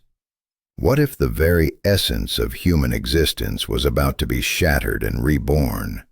What if centuries of fear, dogma, and darkness were about to collide with the blazing dawn of reason and beauty? In 14th century Italy, the air was thick with uncertainty, yet beneath it stirred a restless hunger for rediscovery. The medieval worldview, with its grim focus on sin and salvation, was cracking. Flesh was deemed corrupt, the world an illusion, and salvation lay only in renunciation. But what if salvation was something else? A dangerous question that set the stage for a revolution in thought and fate. Italy was ripe for transformation. The Western world, having lost touch with the ancient Greek wisdom, suddenly found itself dusting off the forgotten treasures of Hellenic culture, awakening a sleeping giant. The Renaissance was not merely the rebirth of antiquity. It was the birth of a new vision of humanity and the cosmos. For the first time in centuries, man was not a pitiful sinner, but the crown of creation, capable of greatness unimaginable. The body was no longer a prison for the soul, but a marvel of nature, worthy of celebration in art and knowledge alike. Yet this new vision was a double-edged sword, bold, intoxicating, and utterly irreversible. Francesco Petrarch, a scholar of the early 14th century, scoured dusty monastic libraries for forgotten Roman texts. His obsession with Cicero and his dream of reviving Rome's lost grandeur ignited a spark. Around him, humanists rejected dusty relics and sought living wisdom in ancient literature, philosophy, and history, not as museum pieces, but as a source of inspiration and practical knowledge. Giovanni Boccaccio dared to write the Decameron, stories brimming with earthly life, love, cunning, and humor, stripped of moralizing pretense. This new humanistic spirit challenged not only the past, but the very foundations of medieval belief. Could this awakening be contained? By the 15th century, Florence had become the crucible of this transformation. A city republic governed by wealthy merchant families, it was a beacon of artistic patronage and political intrigue. The Medici family, wielding power behind the scenes, dared to champion artists, poets, and philosophers, sowing the seeds of what would become the greatest cultural explosion in history. Cosimo de' Medici founded the Platonic Academy, reviving the study of Plato and the Neoplatonists, blending ancient mysticism with contemporary thought. His grandson, Lorenzo the Magnificent, was not just a ruler, but a poet and a connoisseur of the arts. Their choices would shape the destiny of an era, and not without peril. The Renaissance artists shattered the flatness of medieval art with the revolutionary discovery of linear perspective. Filippo Brunelleschi cracked the code, turning two-dimensional surfaces into windows onto a three-dimensional world. Masaccio's frescoes in the Brancacci Chapel stunned viewers with lifelike figures illuminated by light and shadow as if the stone breathed. Botticelli spun pagan myths like the birth of Venus and the allegory of spring, infusing them with a spiritual grace that blurred the line between the old gods and Christian symbolism. Every brushstroke was a defiance of the past's constraints, a visual manifesto of human potential. But this artistic revolution was only the beginning. Leonardo da Vinci was the embodiment of Renaissance daring, His relentless curiosity led him to dissect cadavers in secret, probing the human body's mysteries with scientific rigor. His masterpieces like The Last Supper and Mona Lisa melded anatomical precision with emotional depth, revealing the soul's hidden labyrinth. Leonardo was not confined to art. He was an engineer, botanist, geologist, and visionary inventor. His notebooks overflowed with sketches of flying machines, submarines, tanks, and helicopters, devices centuries ahead of their time. Each invention was a testament to humanity's audacity, a challenge to the limits of what was deemed possible. But such brilliance stirred envy, fear, and opposition. Michelangelo carved marble as if releasing imprisoned souls, breathing life into cold stone. His David was not merely a statue, but a declaration of human strength, beauty, and dignity, confronting destiny itself. 4 grueling years spent lying on his back in the Sistine Chapel saw him paint the ceiling with the epic story of creation, from Adam to Noah, with the iconic moment of God and Adam's almost touching fingers, capturing the divine spark of life. This was an act of relentless will, a defiant assertion of humanity's place in the cosmos. But every stroke carried the weight of mortal risk. Art, politics, and faith collided on a knife's edge. Raphael fused harmony, clarity, and beauty into his frescoes, most famously in the School of Athens. In the Vatican's halls, ancient philosophers like Plato and Aristotle gathered once more, framed by perfect architecture. This was no mere homage to antiquity. It was a powerful statement of humanism, a synthesis of Christian faith and classical wisdom, a declaration that truth is unified and accessible. The Renaissance was not only a revival, but a reckoning, a movement propelled by choices that would echo through history, shaping the modern world in ways no one could have predicted. The question remained, could this new world survive the storms it had unleashed? Each decision, the unearthing of ancient texts, the patronage of mighty families, the fearless explorations of art and science, was a step into the unknown. The Renaissance was a chain of irrevocable choices, fueled by human fear, ambition, and hope. It illuminated the path from darkness to light, but cast long shadows of conflict, resistance, and transformation.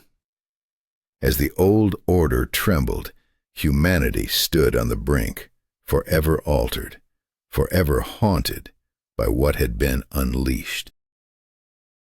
If you found yourself immersed in this turbulent drama of human courage and creativity, follow Quiet History for more journeys into the moments that changed everything. Because understanding these choices is not just history, it is the story of us all. What if everything you believed about the universe was wrong? What if the world you trusted to be true was just an illusion, holding you captive? In 1543, Nicolaus Copernicus shattered centuries of conviction by proclaiming that Earth revolved around the sun, not the other way around. His radical idea defied common sense, the Bible, and the authority of Aristotle and Ptolemy. Yet his mathematics explained the planet's movements far better, threatening the very foundation of knowledge. This was not just a scientific claim. It was a challenge to the cosmic order itself. The Earth, our home, was no longer the center. But would the world accept this truth or descend into chaos?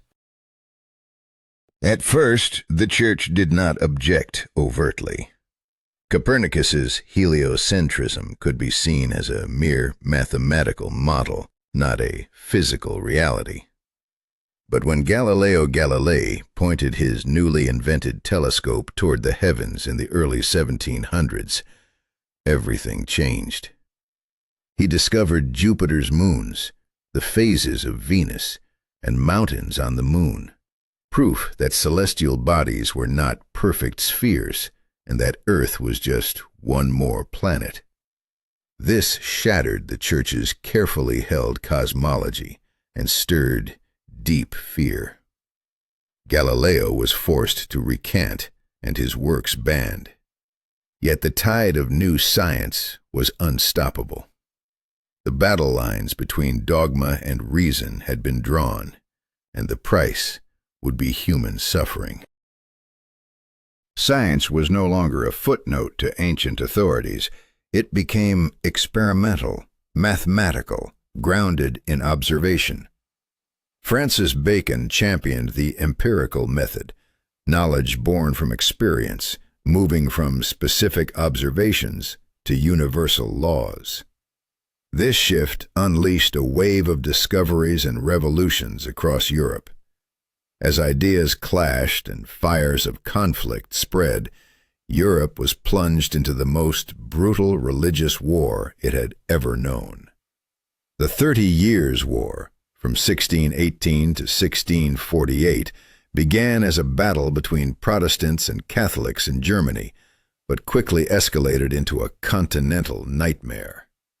Religion was a mask. Power was the true prize. Nations were torn apart, millions died, and the very fabric of society was torn to shreds. France, a Catholic nation, sided with Protestant forces to break the Habsburg grip on Europe. The fierce Swedish king, Gustavus Adolphus, entered the fray to defend Protestantism and expand Swedish influence. Germany became a wasteland. A third of its population perished from war, famine, and disease.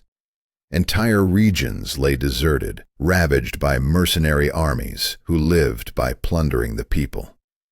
War fed on itself, a monstrous cycle of violence and despair with no end in sight. What hope could survive such devastation? The old world order was crumbling, and something new, terrifying, was rising from the ashes.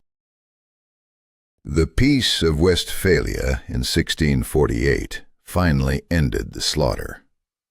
It established the principle, whose realm, his religion, meaning rulers would determine their people's faith, crushing the idea of religious uniformity. It recognized the sovereignty of states and their right to conduct independent foreign policy. This fragile order held for centuries. Yet the religious wars had forever discredited fanaticism and dogmatic certainty. Thinkers began to search for a foundation not in divine revelation, but in human reason itself.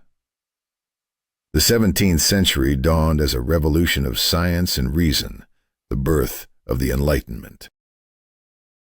Isaac Newton brought the heavens and earth under one grand law in 1687. His mathematical principles of natural philosophy revealed a universe governed by mathematical laws, immutable and universal. The cosmos was a giant clockwork set in motion by a divine watchmaker who then stepped back. Miracles became impossible, violations of natural law. This deism shook traditional Christianity by removing God from daily affairs, but kept a creator at the universe's origin. Yet radical minds pushed further. Benedict Spinoza in the Netherlands equated God with nature itself, a pantheism so bold it led to his excommunication. Thomas Hobbes in England saw humans as machines driven by passion, the state as a monstrous leviathan created to escape the chaos of the natural world. John Locke offered a different vision, more hopeful, but no less revolutionary. He argued that people possess natural rights to life, liberty, and property. Governments exist solely to protect those rights, and if they fail, citizens have the right to overthrow them. These ideas would ignite revolutions across the globe, fueling the American and French upheavals to come. The 18th century became the age of enlightenment, where reason was the measure of truth and progress the ultimate goal. Voltaire mocked the church, superstition, and fanaticism, demanding tolerance and freedom of speech with the rallying cry to crush the infamous thing, the oppressive institution of religion. But where would these new ideas lead? Would reason free humanity from fear and ignorance, or plunge it into yet darker conflicts? The choices made in this crucible of change between faith and reason, power and justice, would shape history in ways no one could have foreseen. The world was on the edge of irreversible transformation, and history was watching, waiting for the next fateful move. Subscribe to Quiet History to uncover the stories of humanity's greatest choices and the shadows they cast. What happens when centuries of absolute power face the unstoppable tide of human desire for freedom? Could ideas alone ignite revolutions that reshape the world? Montesquieu, Rousseau, and D'Alembert dared to challenge the old order, but would their words be enough to topple kings? The stage was set for a clash that would redefine power itself. The Enlightenment was more than a movement. It was a seismic shift in thought. D'Alembert and his collaborators compiled an encyclopedia, a monumental work that gathered the era's knowledge into a single, systematic force. Montesquieu dissected governments, championing the division of powers to prevent tyranny. Rousseau proclaimed the innate goodness of man, corrupted only by civilization, calling for equality and democracy.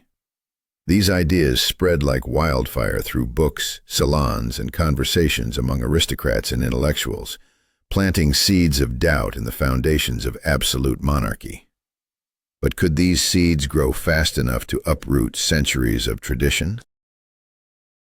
Enlightened monarchs like Frederick the Great of Prussia, Catherine the Great of Russia, and Joseph II of Austria attempted to harness these ideas. They enacted reforms, abolishing torture, curbing the church's influence, and promoting science. Yet their changes were superficial, imposed from above without altering the core of absolute rule. The old system endured, fragile but unbroken. The question lingered: would true revolution come from within the system or from its violent overthrow? The answer came crashing down in the late 18th century with the American Revolution, an unprecedented colonial war for independence.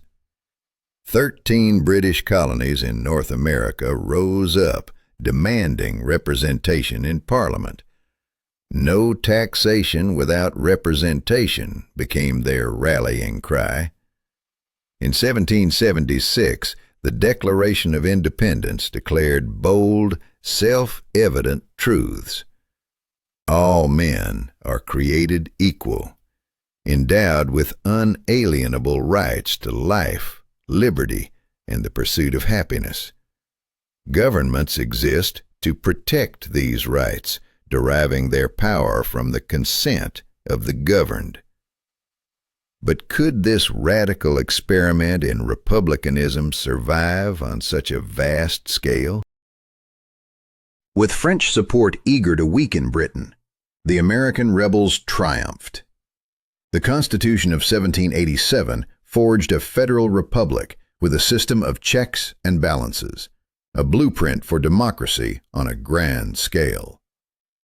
This success shattered the old belief that republics could only exist in small city-states. But just as America dared to dream, a far bloodier storm was brewing across the Atlantic.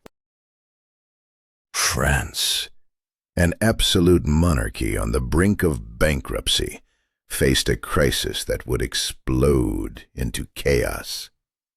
King Louis XVI convened the Estates General, a representative body dormant for a century and a half.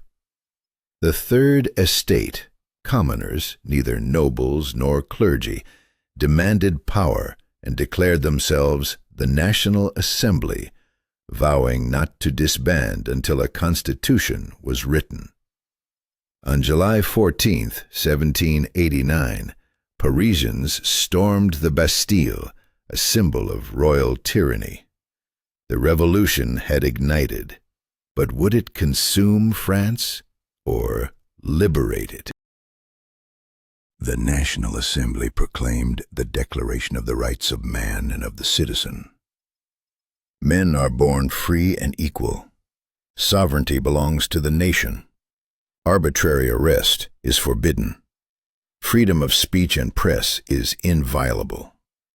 Yet the revolution spiraled into radicalism. The king was overthrown, tried, and guillotined in 1793. The Republic was declared, but terror followed. Led by the Jacobins and Maximilien Robespierre, the revolution devoured its own.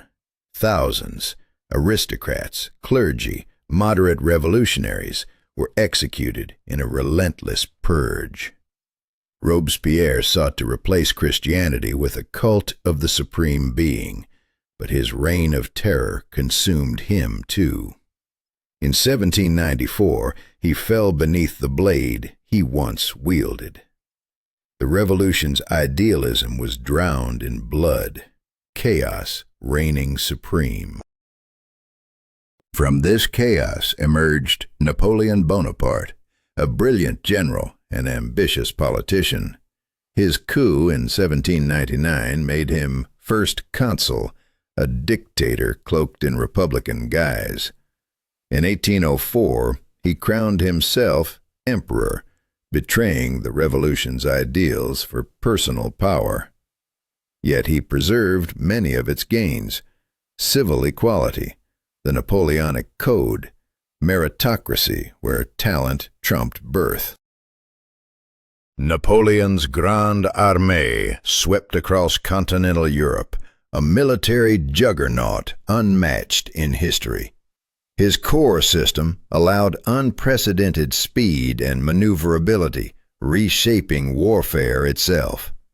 But beneath his victories lay a profound question. Was this the triumph of revolutionary ideals, or their ultimate betrayal? The choices made in this turbulent era forged the modern world. But at what cost? History is a chain of irreversible decisions, each echoing with fear, hope, and consequence. The Enlightenment's promises sparked revolutions that toppled thrones and redrew maps. Yet every victory carried a shadow: terror, dictatorship, war. What lessons remain when power shifts hands and ideals collide with human ambition? The story is far from over. If you want to uncover more stories of fate, fear, and the forces that shaped our world, subscribe to Quiet History and join us on this journey through the turning points of humanity. What drives a man to defy entire nations? Napoleon Bonaparte conquered armies that dwarfed his own, wielding unmatched tactical genius, unshakable resolve, and a magnetic ability to inspire his soldiers. At Austerlitz, Jena, Wagram, each battle was a testament to his ruthless brilliance. By 1812, his empire stretched from Spain's sun-baked coasts to Poland's cold plains, from Italy's vineyards to the North Sea's shores. Yet two powers remained defiant: Britain, guarded by its mighty fleet and the English Channel, and Russia, vast, untamable, impossible to conquer. The stage was set for a conflict that would test the limits of ambition and sanity. Napoleon's answer to Britain's naval supremacy was the Continental System, a blockade designed to strangle British trade and cripple its economy. But Russia refused to play along, turning imperial defiance into open resistance. In the summer of 1812, Napoleon unleashed his colossal army, 600,000 strong, the largest force assembled in history to that point. The Russian strategy was brutal and clever. Retreat relentlessly, avoid decisive battles, and scorch the earth behind them, leaving nothing for the invaders to claim. The French marched deeper into the icy heart of Russia, only to find Moscow ablaze, deserted, and silent. The Tsar offered no surrender. Napoleon waited, but patience ran thin. What would this frozen nightmare demand next? As the flames consumed Moscow, the cold gnawed at the French forces. A month passed, hope dwindled, and the impossible choice loomed: continue or retreat. Napoleon's fateful decision to withdraw was the beginning of a catastrophic unraveling. Starvation, bitter cold, relentless Russian attacks. Each step westward was a march into despair. But while empires clashed on frozen fields, another storm brewed within the cities and factories of Europe, where workers dared to organize. Hidden behind the smoke of revolution, forbidden unions rose, demanding not just survival, but dignity. Across Britain and Europe, the oppressed rallied. The Chartists in the 1830s and 40s demanded voting rights, secret ballots, and fair pay for lawmakers. Ideas dismissed then, but destined to shape the future. Meanwhile, radical visions emerged. Socialist thinkers like Charles Fourier and Robert Owen dreamed of utopias, communities where property was shared and needs met equally. But it was Karl Marx and Friedrich Engels who struck a revolutionary chord, proclaiming in their 1848 Communist Manifesto that capitalism's grave was dug by the very workers it exploited. The proletariat would rise, overthrow the old order, and forge a classless society. The year 1848 became a crucible of unrest, the spring of nations. Revolutions erupted across Europe in a wave of desperate hope and brutal repression. Paris toppled its monarchy and declared the Second Republic, while Vienna, Berlin, Milan, Budapest, each city cried out for constitutions, national freedom, and social justice. Yet reaction was swift and merciless. Austria crushed Hungarian and Italian rebellions. Prussia obliterated German liberals. In France, the legacy of Napoleon's name twisted again when his nephew Louis Napoleon seized power, eventually crowning himself Emperor Napoleon III. The dreams of revolution were crushed, but the tectonic plates of change could not be stopped. Nationalism surged like wildfire, each nation claiming its right to statehood. Italy, fragmented since the 15th century, stirred under the cunning leadership of Count Cavour, Sardinia's prime minister, who used diplomacy and war to piece the peninsula together. Giuseppe Garibaldi's 1,000 volunteers swept through Sicily and Naples, igniting the flames of unification. By 1861, the Kingdom of Italy was proclaimed. Rome, the last prize, joined in 1870, sealing a century-long saga of division and unity. But nationalism's fires burned hotter elsewhere. Germany's unification was forged not by idealism, but by iron and blood. Otto von Bismarck, the Prussian mastermind, engineered 3 swift wars against Denmark in 1864, Austria in 1866, and France in 1870–71. The result was the German Empire, proclaimed in the Hall of Mirrors at Versailles, a bitter humiliation inflicted upon France on its own soil. This wound would fester for decades. Germany's rapid industrial rise transformed it into Europe's new powerhouse, rivaling Britain. The balance of power was shattered, and the continent's fragile peace began to crack. Bismarck sought stability through a complex web of alliances designed to isolate France, but his dismissal in 1890 unleashed a younger, more aggressive force, Emperor Wilhelm II. His Weltpolitik, world policy, aimed at carving out colonial empires, building a navy to challenge Britain's supremacy, and asserting Germany's place on the global stage. The race for empire, industry, and dominance surged forward as Europe hurtled toward chaos. The 19th century's age of imperialism was not just about land. It was about power, fear, and the deadly consequences of choices once made.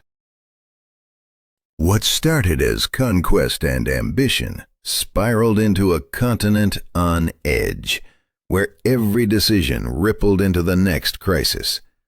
Napoleon's dreams, worker uprisings, nationalist fervor, imperial rivalries, all threads in a tapestry of irreversible change. The question that hangs heavy: could these forces have been contained, or was the path to catastrophe already set in motion? The echoes of those choices still haunt us. If you've journeyed through this volatile saga of power and upheaval, subscribe to Quiet History for more stories where history's most fateful moments come alive, where decisions burn bright and the consequences shape our world. What drives empires to conquer lands they do not even know? What justifies the domination of millions by a ruthless few? By the late 19th century, European powers had carved up the world with relentless ambition, their territories stretching across Africa, Asia, and the vast Pacific. The British Empire alone spanned a quarter of the Earth's landmass, ruling over India, Canada, Australia, and half of Africa. But what price would this vast dominion extract? The shadows of conquest were just beginning to lengthen. At the infamous Berlin Conference of 1884 and 85, the great powers gathered not to consult, but to claim. Africa was parceled out like a prize, without a single voice raised from the continent itself.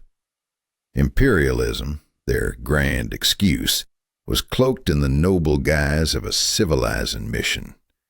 White men bore the burden of bringing enlightenment to the backward peoples.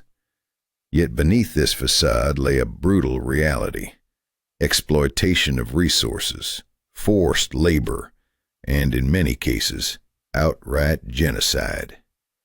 The world's darkest ambitions were masked by the banner of progress. Consider King Leopold II of Belgium, who transformed the Congo into his private hell. Millions of Africans perished under the cruel grip of rubber plantations, their lives crushed by insatiable greed. Across the globe, British forces crushed Indian uprisings with merciless ferocity. German troops exterminated entire tribes, the Herero and Nama, in Namibia, marking the first genocide of the 20th century. These were not distant tragedies. They were the irreversible consequences of empire's deadly decisions. Yet in their eyes, Europeans were the pinnacle of civilization, the architects of history itself. Science and technology soared to unprecedented heights. Charles Darwin's revolutionary work on the origin of species in 1859 shattered sacred beliefs by revealing humans as products of evolution, relatives to apes rather than divine exceptions. This revelation shook religious foundations, but was irrefutably backed by evidence. What new worlds would such knowledge open, and what old worlds would it destroy? Louis Pasteur's discoveries exposed the invisible enemies behind disease, proving microorganisms caused illness, and crafting vaccines against rabies and anthrax. Robert Koch identified the agents of tuberculosis and cholera. Medicine was no longer art, but hard science. Antiseptics, anesthesia, and surgery saved lives previously doomed. With mortality falling and populations rising, humanity seemed on the cusp of mastery over nature. Yet every advance brought new dilemmas, shadows lurking just beyond the light of progress. Electricity transformed existence itself. Thomas Edison's inventions, the light bulb, phonograph, and motion picture camera, brought illumination and entertainment as never before. Nikola Tesla's alternating current system powered distant cities, turning night into day and streets into safer places.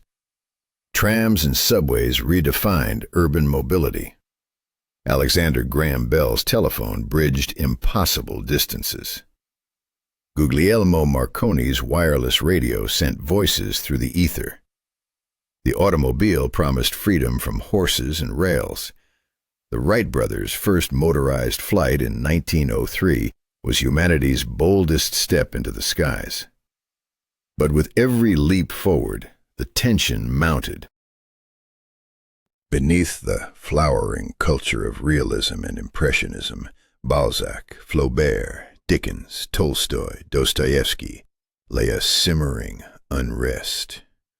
Impressionists like Monet, Renoir, and Degas rebelled, painting fleeting light and instant impressions, capturing the ephemeral. Romantic composers, Beethoven, Schubert, Wagner, Tchaikovsky, sung of passion and identity. Yet nationalism, once a unifying force, twisted into chauvinism, a belief in national supremacy. Militaries raced to outgun each other with new rifles, machine guns, massive artillery, and dreadnought battleships. The roar of impending catastrophe grew deafening. Complex alliances forged rigid blocks. The Triple Alliance of Germany, Austria-Hungary, and Italy stood against the Entente powers, France, Russia, and Britain. A minor spark in this volatile landscape could ignite a global blaze. That spark erupted on June 28, 1914, when Serbian nationalist Gavrilo Princip assassinated Archduke Franz Ferdinand, heir to the Austro-Hungarian throne, in Sarajevo. Austria responded with an ultimatum that stripped Serbia of its sovereignty. Serbia's refusal to comply fully led Austria to declare war. Russia stood ready to defend its Slavic ally. The stage was set, and the world teetered on the brink of an irreversible abyss. From distant empires to volatile alliances, from scientific breakthroughs to brutal oppression, history had led humanity to a crossroads where decisions carried irreversible consequences. The question remained, would reason prevail, or would fear and pride drag the world into irrevocable conflict? Subscribe to Quiet History to uncover the stories behind the choices that shaped our world, where every action echoes across time and every moment holds the weight of destiny.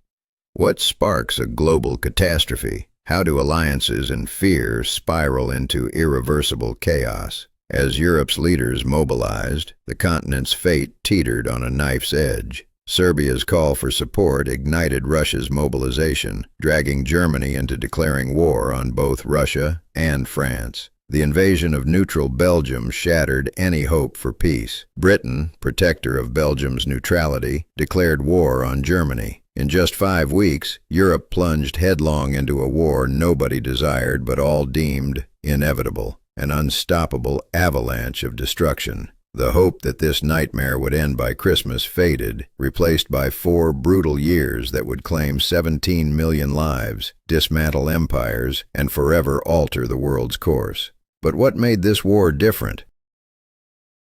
The First World War unleashed a new, merciless kind of warfare. Machine guns tore through waves of soldiers, barbed wire turned fields into deadly traps, and relentless artillery fire transformed battlefields into hellscapes. The old rules of combat were shattered, leaving millions of men slaughtered in brutal offensives fueled by misjudgment and desperation. Behind the front lines, even more darkness spread. Innocent people executed on fabricated charges as paranoia and fear tightened their grip. Yet, as the guns finally fell silent and the war ended, a fragile hope seemed to flicker on the horizon. The Roaring Twenties. The 20s roared back to life with jazz clubs, flapper dances, and economic booms, especially in the United States, where prosperity seemed boundless. Yet beneath the glittering surface lay a trembling uncertainty. That fragile bubble burst with a crash in 1929. The stock market collapsed, sending shockwaves that shattered banks and shuttered factories. Unemployment soared to a staggering 25%, and millions faced starvation in the wealthiest nations on earth. Democracy faltered, paralyzed in the face of this crisis. The stage was set for darker forces to seize control.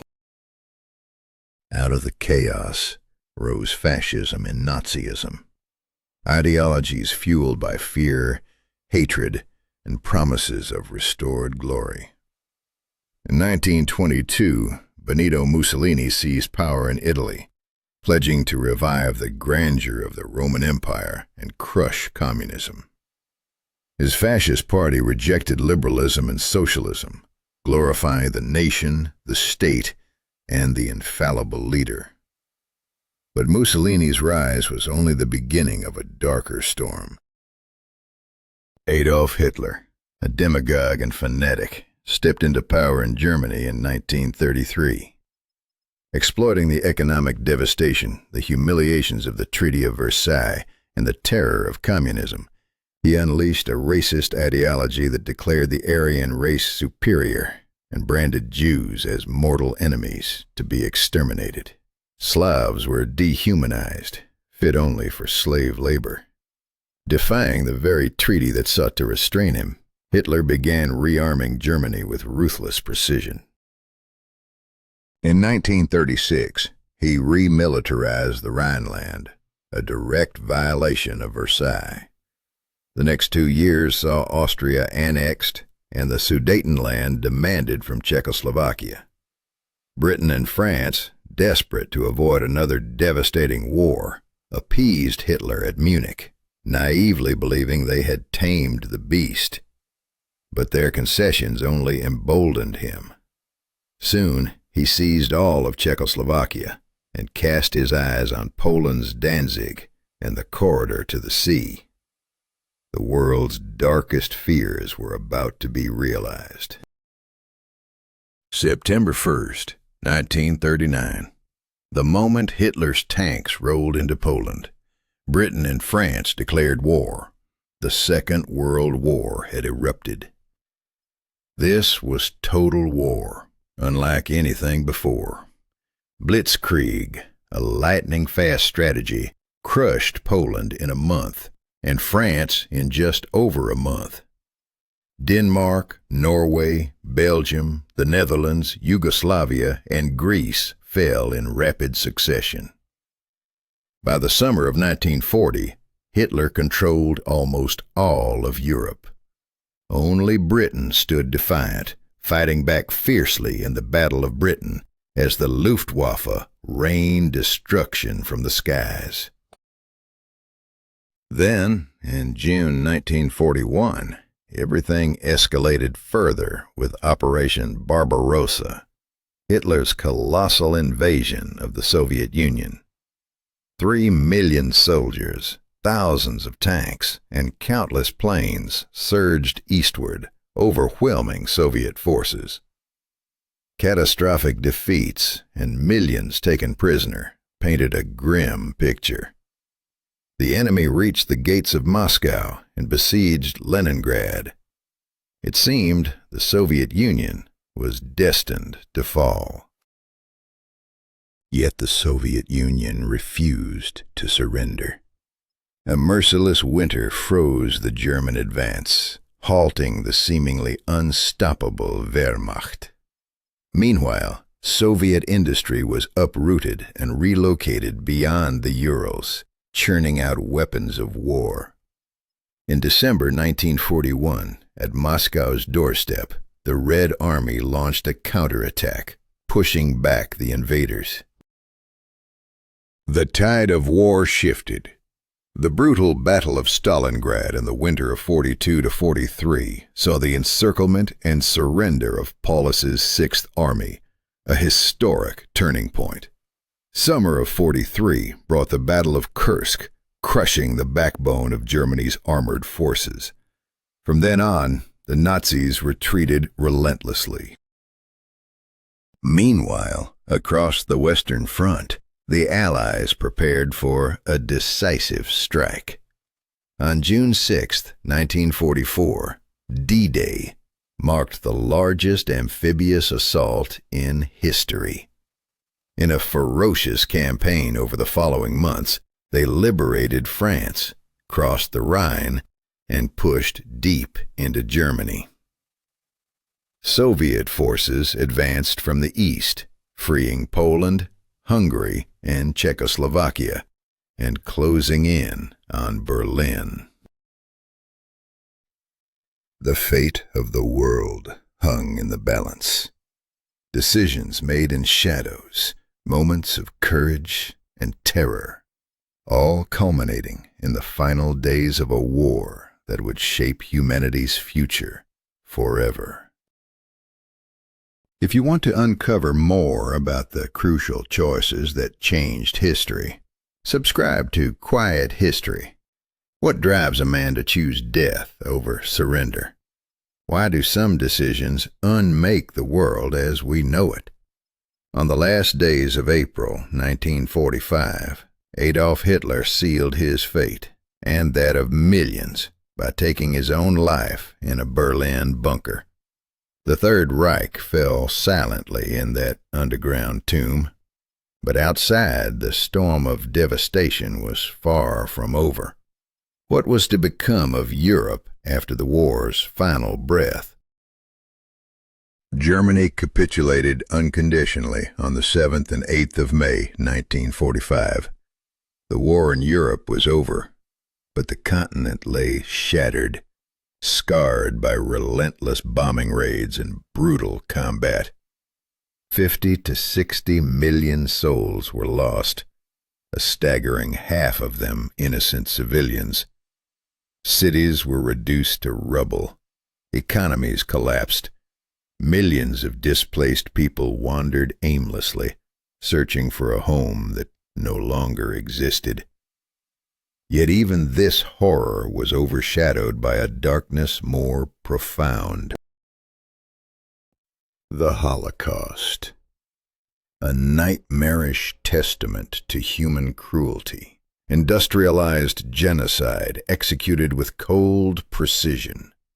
6 million Jews, men, women, children, the elderly, murdered in concentration camps, gas chambers, mass shootings, and ghettos. Places like Auschwitz, Treblinka, and Sobibor were not merely prisons. They were factories of death, designed to exterminate an entire people. How could humanity sink to such depths? When Allied forces finally liberated these camps, they confronted an unthinkable reality. Mountains of corpses, living skeletons, smoky crematoria, the silent echoes of gas chambers. The world was forced to stare into the abyss and recognize a new kind of evil, one deemed unimaginable just years before. The Nuremberg trials followed, wherein Nazi leaders faced justice for crimes against humanity, a legal category born from the horror, acknowledging that some acts are atrocities not just against nations, but against all humankind. But the end of the war was only the beginning of a new battle, one that would divide Europe itself.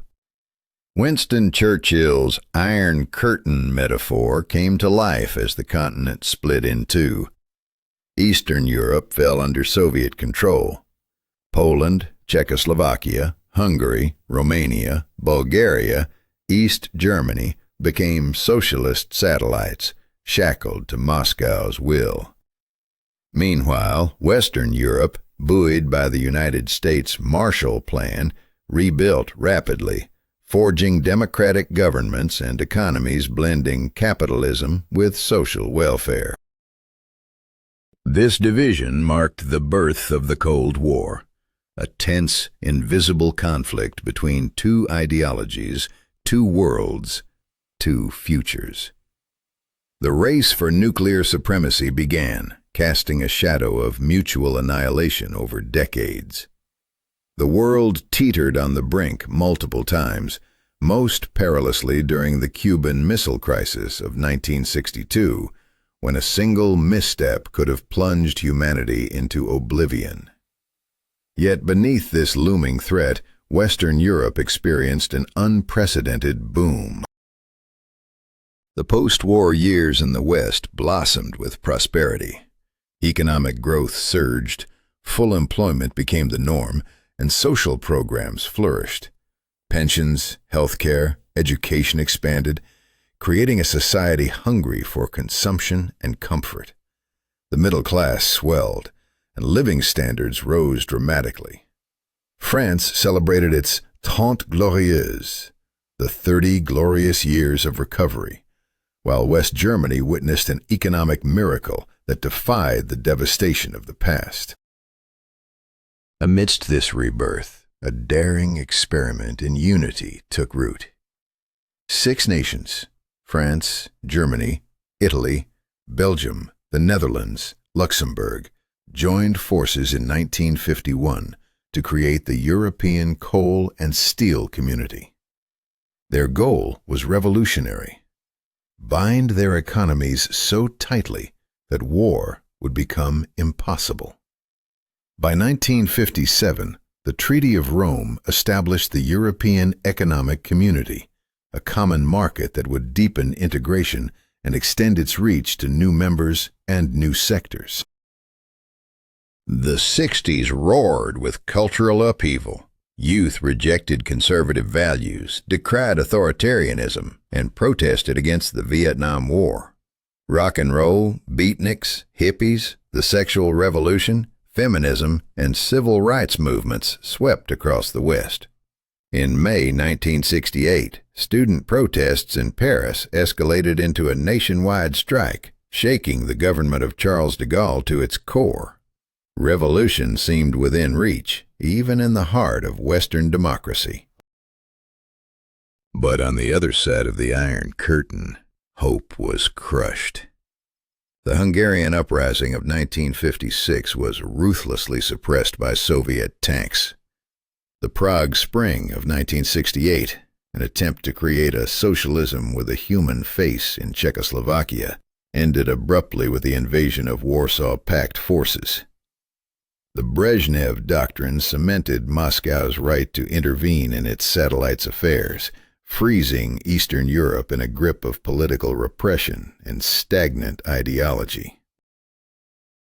The continent was scarred, not just by war, but by the choices made in its aftermath, decisions that shaped the fates of millions and defined the global order for decades. The echoes of those fateful years still resonate, reminding us how fragile peace can be, and how the consequences of fear and power can ripple through history. What lessons will we carry forward? What price are we willing to pay to prevent such darkness from ever returning? If you want to explore more stories that shaped our world, subscribe to Quiet History and journey with us into the past's pivotal moments where decisions meet destiny. What happens when a once mighty system begins to crumble from within? How does fear shape the fate of millions caught in the tides of history?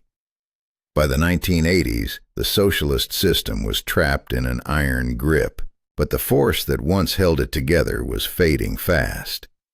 The economy stagnated, technological progress lagged, and corruption ate away at the very core of the regime. What would happen when the order finally lost control? In 1985, Mikhail Gorbachev rose to power in the Soviet Union, a man burdened with impossible choices. He launched bold reforms, glasnost and perestroika, hoping to breathe new life into a failing system. But reforms sparked a wildfire, spiraling beyond anyone's control. By 1989, a wave of revolutions surged across Eastern Europe, sweeping away old orders and revealing the fragility beneath the Iron Curtain. What was gained, and what was lost in this whirlwind? Poland held semi-free elections, and solidarity triumphed, a beacon of hope in a continent on the brink. Yet this victory echoed far beyond one nation. The collapse of regimes unleashed forces both liberating and terrifying. History revealed itself not as a straight path, but as a jagged battlefield where freedom and chaos danced dangerously close. Could the old world survive these shocks, or was it doomed to vanish forever? Europe's history is a tapestry woven with light and shadow. It birthed colonialism and slavery, fascism and two devastating world wars, and the horror of the Holocaust. These dark chapters stand shoulder to shoulder with human triumphs. The continent's past is a mirror reflecting humanity's greatest achievements and darkest sins, reminding us that progress is never guaranteed, but always fragile. What lessons lie hidden in this tangled legacy? Looking back across 1,000 years, we do not see a smooth march of progress, but a jagged zigzag of rise and fall. Empires emerge and crumble. Ideas are born, forgotten, and rediscovered. Peoples clash, reconcile, and blend. Borders shift endlessly. Languages, cultures, and religions collide and merge in a complex dance. And yet, amid this chaos, a thread of continuity endures. A European identity, ever-changing but unmistakable. What holds it all together? Rooted in the ancient Greeks and Romans, nurtured by medieval Christianity, Renaissance brilliance, and Enlightenment reason, this identity is not a monolith, but a living, breathing tension.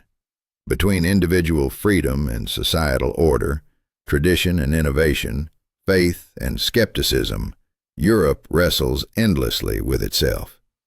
At its core lies a stubborn belief that through knowledge, justice, and solidarity, a better world is possible.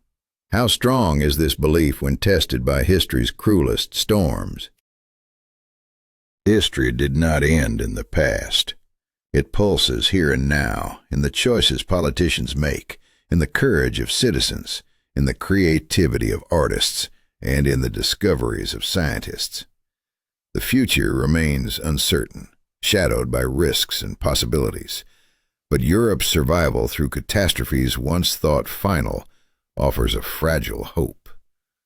Will it endure again, learning from its mistakes, or doomed to repeat them? The answer lies in the hands of those who dare to remember. As we stand at the crossroads of history, we face the same terrifying questions as those before us. Can we control the forces we unleash? Will the chains of the past break, or will they bind us tighter? The story of Europe is far from over. It is a saga of fateful decisions and irreversible consequences. The past demands our attention, and the future calls for our courage. If you crave more stories of history's turning points, share your ideas in the comments and join the Quiet History community. Subscribe and like to journey deeper into the moments that shaped our world, because understanding yesterday may be the key to saving tomorrow.